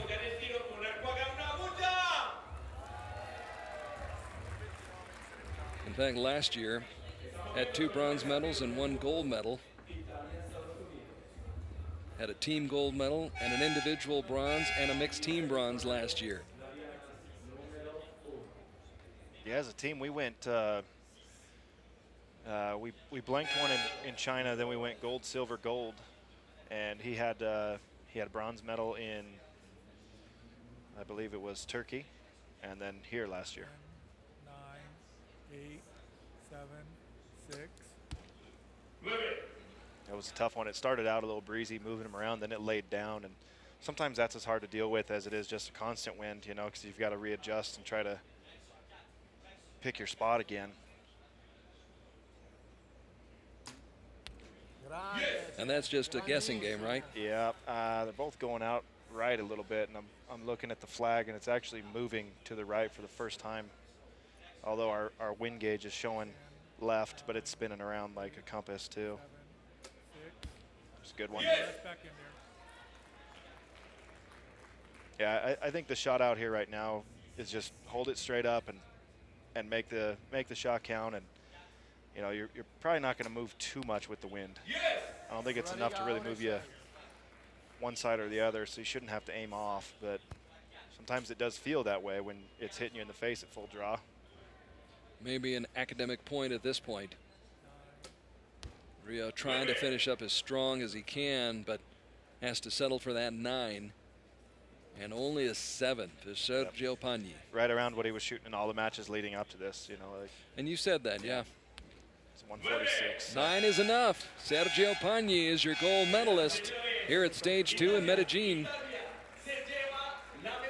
And the score is a little lower than we thought they would be, but again, you get into this kind of a situation, I think it's just throw out what happens in eliminations and qualifying. That's a whole different world. Yeah. This is a different animal altogether up here. Yeah, it's easy for me to sit here and say, you're shooting against the scoreboard, but you're seeing the other guys. Sure you are. Yeah, everything factors in. And that's why it's match play. Yeah, it is. It's head-to-head.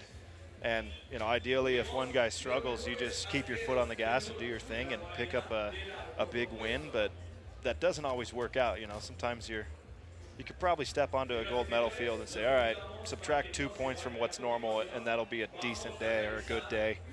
So for Sergio, yeah, 146. That'll win a lot of gold medal matches. Rio Wild got on a roll a couple of times, and he 3 straight 10s in that second end. In fact, carried it over into the third end, made it 4 10s in a row before he fired 2 9s. Then he had the 3 straight 10s in the fourth end. But Sergio just a little bit more consistent across the board. Sergio with only 3 shots that were outside the 10 ring. Yeah, the second end where he matched Rio's 30 with a 30 of his own, it's probably the turning point of the match. If he had given one up there, puts a little more pressure on him, kind of revitalizes Rio a little bit. So to maintain 2 points after that one was really big for him. Yeah, and that opening end really put Rio kind of behind the 8 ball. Yeah. Falling behind by 2 against somebody like Sergio Pagni in this kind of competition. That's a lot to come back from. Yeah, that's hard, and having not shot on the final stage probably was enough to affect that. Sergio was out here already. That helps. Rio was not, so to have not fired an arrow out here, it's hard to walk onto a stage, especially because we're oriented facing east. The practice field is facing north and south, so that does affect you. And the wind is different because of the buildings you're working with around you. It is hard to step out and go, okay, first arrow, dead center, boom, let's go. Sometimes you got to find your stride, and it took him 3 arrows to do so. To do that, that's correct. He did not compete in the team competition this morning, was not on the mixed team, and so Rio coming out for the first time today, and Sergio had been out here before, but take nothing away from the victory by Sergio Pagni. He was outstanding, 146, 143, only left 4 points out there, so. And we're always surprised when he does leave a point. Yeah, he's so smooth looking out there. So I mean, it was a bunch of good matches, I'd say, especially the Gavin Lopez match. That was really fun to watch. So it's all in the books right now. Compound Saturday is complete, and the gold medal goes to Sergio Pagni. The silver will go to Rio Wild and Martin Damsbo. With a little bit of an upset. He was the number 5 qualifier. Mike Schlosser the number 3 qualifier, but Martin coming through and winning that one down the wire in the final shots. Went to the final shots in the fifth end, and he was able to come up with the big one when he needed that. Yeah, and they're both probably walking away going, oh, that was not my best. Not our finest hour. Yeah, Martin's going, whatever, I made it through. Mike's going, oh, geez.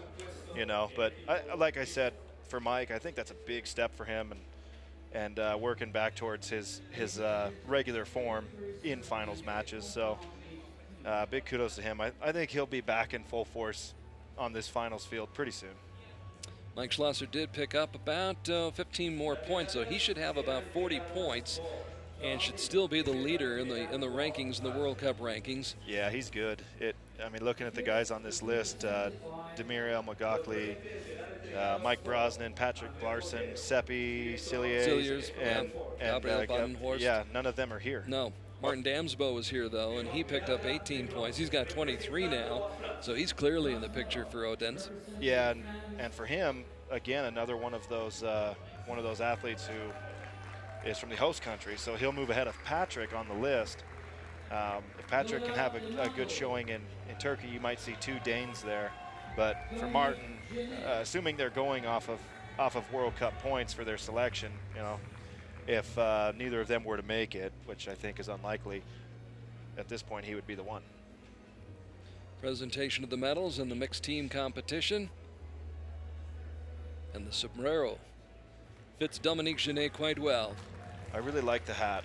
I was pretty cool excited to get the hat. Yeah. So the bronze goes to D'Amatos and Genet. The silver to Tonioli and Pagnoni. And I'm liking the blue hair. Yeah. I think I'd like any hair at this point. I think you and I can pull it off. Marcella, good to see her back out on the podium, along with Federico Pagnoni in that gold medal match. They made it close. But Colombia able to hold on and win it 157-156. And listen to the crowd for Sarah Lopez and Daniel Munoz as they stand atop the victory podium here in Medellin. Yeah, gold medal number 2 for Sarah today, and we'll soon be getting a third one. Sarah Lopez. Colombia beating Great Britain by 6, the Netherlands by 5, Malaysia by 3, and then Italy by 1.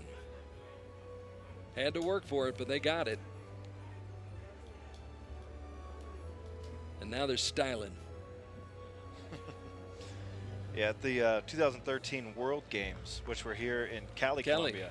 Yeah. Yeah, they walked out for the opening ceremonies. The entire Colombian, committee, everyone who was part of any team, they wore a hat similar to that. It was actually quite cool. So that was a great event. Colombia does well with events.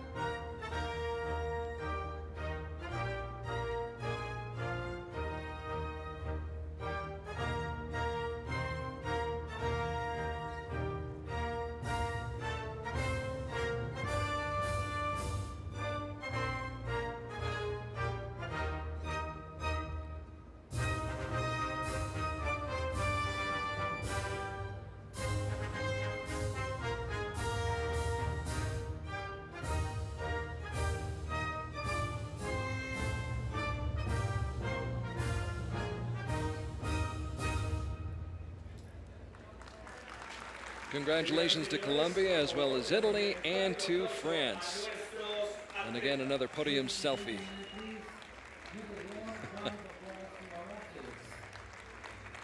Daniel Munoz, Sarah Lopez, your gold medalists. Tonioli and Pagnoni, the silver, and Genet and DeMatos, the bronze medal in mixed team competition. And I would agree with the point you made, Steve. I think they do a brilliant job of staging events down here. Great venues, great sites, great hospitality. And this is the 4th year we've been coming down here. It's the last year.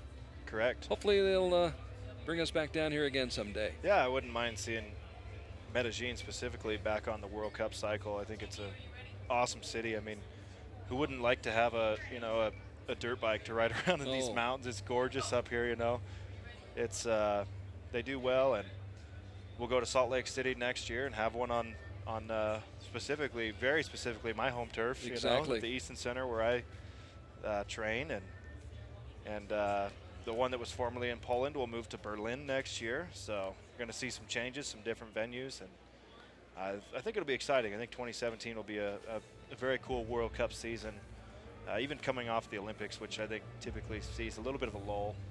And the World Championships will be back in Mexico City. Correct, yeah. See how that goes.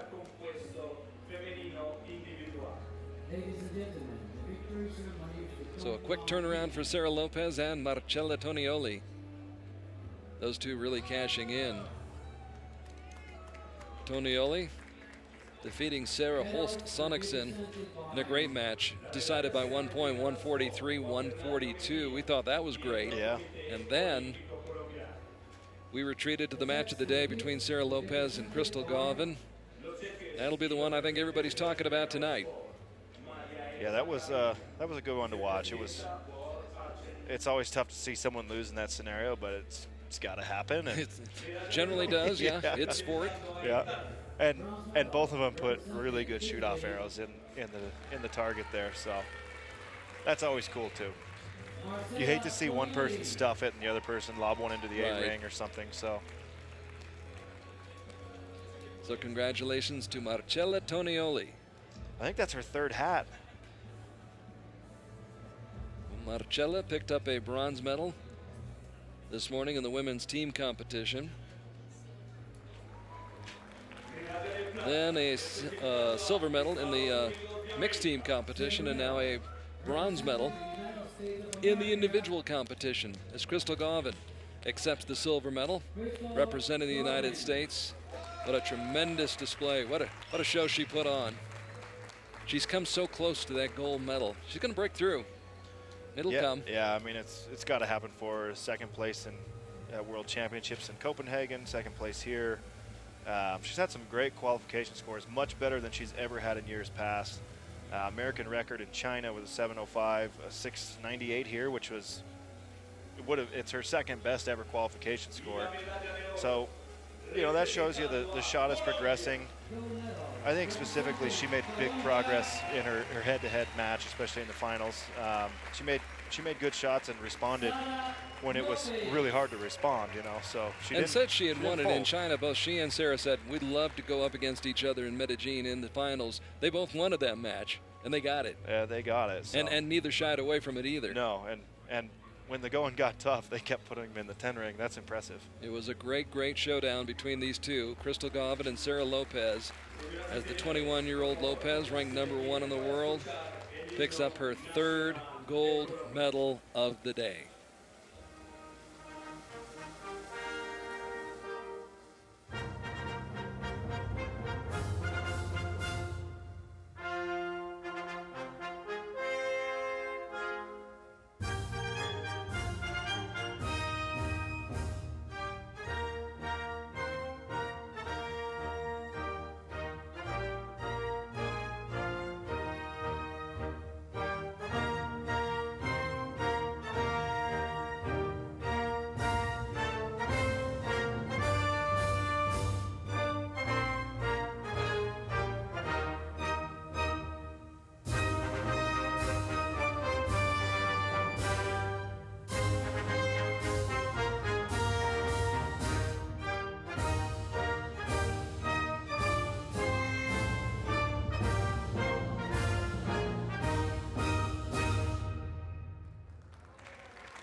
Lopez the gold, Gavin the silver, and Tonioli. 3 tremendous archers up there. Each of them putting on a great show here in Medellin. And capturing the moment. You know, as you watch Crystal Gavin exit with that check, she came along at a time when the U.S. really needed somebody to step up in women's compound. Erica Anschutz was having her baby. And we haven't seen Erica for, what, almost 2 years now. Yeah. And, you know, obviously she was tremendous.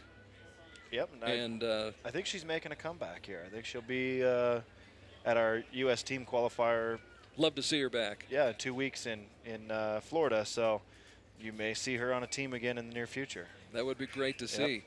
But in her absence, in the 2 years that, almost 2 years that she's taken off, the USA needed somebody to really step up, take the bull by the horns, and Crystal Gavin did that. Yeah, Crystal's competed well, you know, very much as Erica did during her time. She was constantly finding herself in finals matches and individual finals, and, you know, Erica stepped out to do her thing, and Crystal filled the void. And that thing was having a baby. Yeah. Kind of a big thing. Oh. Or so they tell me. Yeah.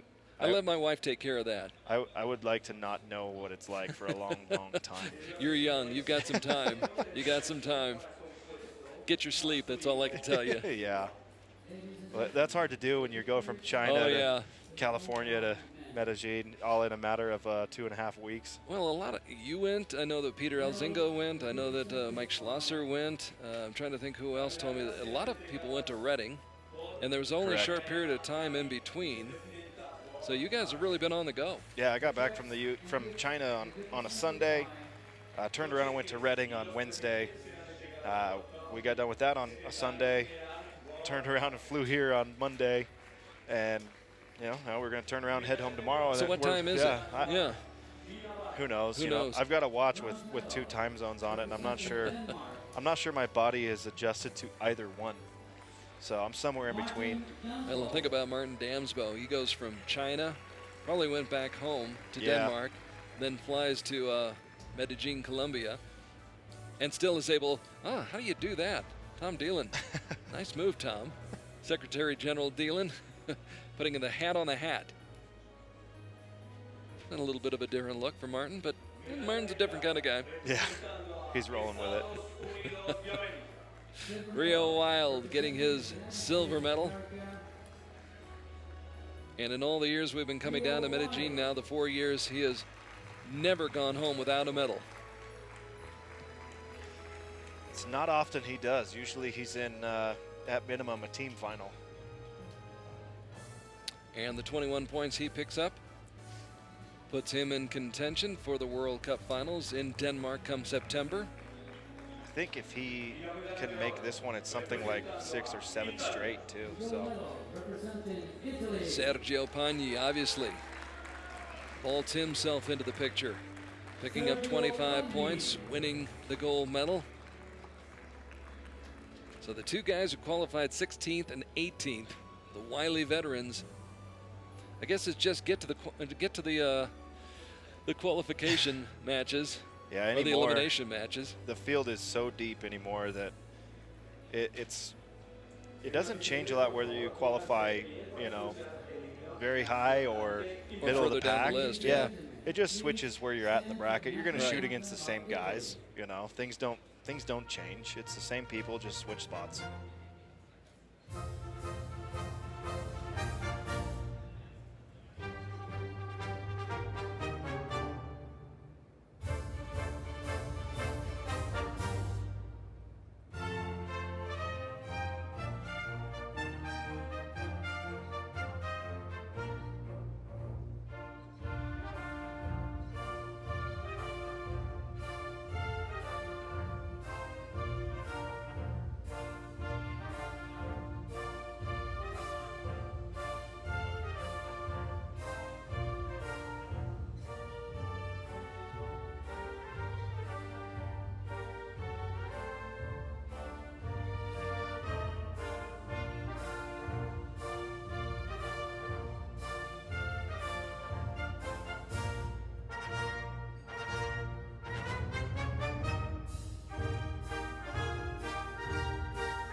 A great day for Italy. Great day for Sergio Pagni. And a really good day for the United States as well. As you look at the three medalists here, Sergio Pagni, Rio Wild, and Martin Damsbo, three of the greatest in the business up there on the podium. But when you add it all up, 5 medals on the day, Steve, for Italy. And by my count, and I took off both shoes, I believe it's 4 medals for the United States. Somewhere around that number, yeah. That's a pretty good haul. Italy won a silver medal in the women's bronze team match. Then they took the silver in the men's gold medal match, or in the men's gold medal match, they settled for the silver. Italy got the silver in the mixed team. Tonioli won a bronze medal, and then Sergio wins a bronze medal. I'm counting 5 medals for the U.S. Women's team, men's team, mixed team. No, they didn't get the mixed team. No, not in the mixed team. Take that one away. Take that one 4. away. Yep. Yeah, the USA wins a silver in the women's team competition. Wins a gold, thank you, Steve Anderson, and Braden Galantine, and Alex Wiffler for the gold medal in the men's gold team competition. Nothing in mixed team. Crystal Galvin gets the silver medal, and Rio Wild gets a silver medal. Yep. So can I put my shoes back on Yes. now? Okay. Yes. I better take mine off for the recount. You need to take me up for the recount, exactly. It helps. Yeah. It helps. Where's my iPhone when I need it? Yeah, there was a hanging Chad. Somewhere in there. Very few will get that joke, but yeah, exactly.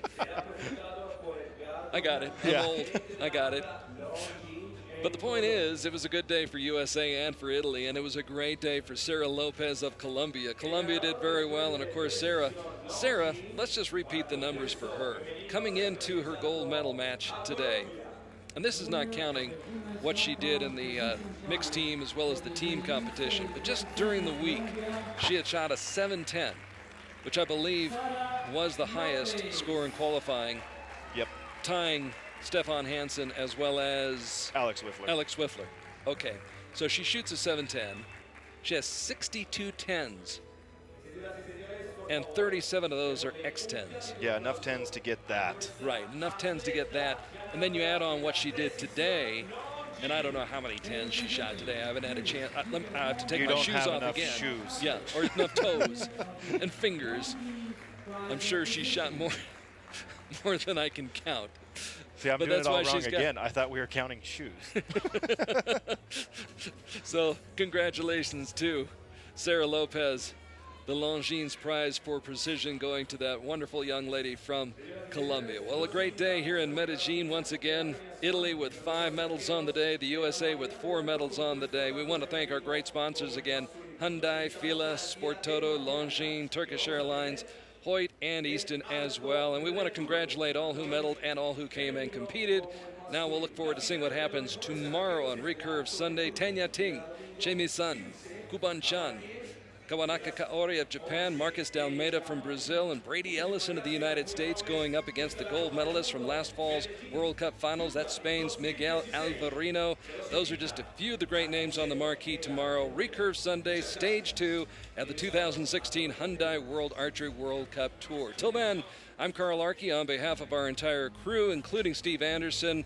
We want to say thanks for your time this time. Till next time, buenos dias, buenos tardes, and buenos noches from the land of eternal spring, Medellin, Colombia. Adios, amigos e amigas.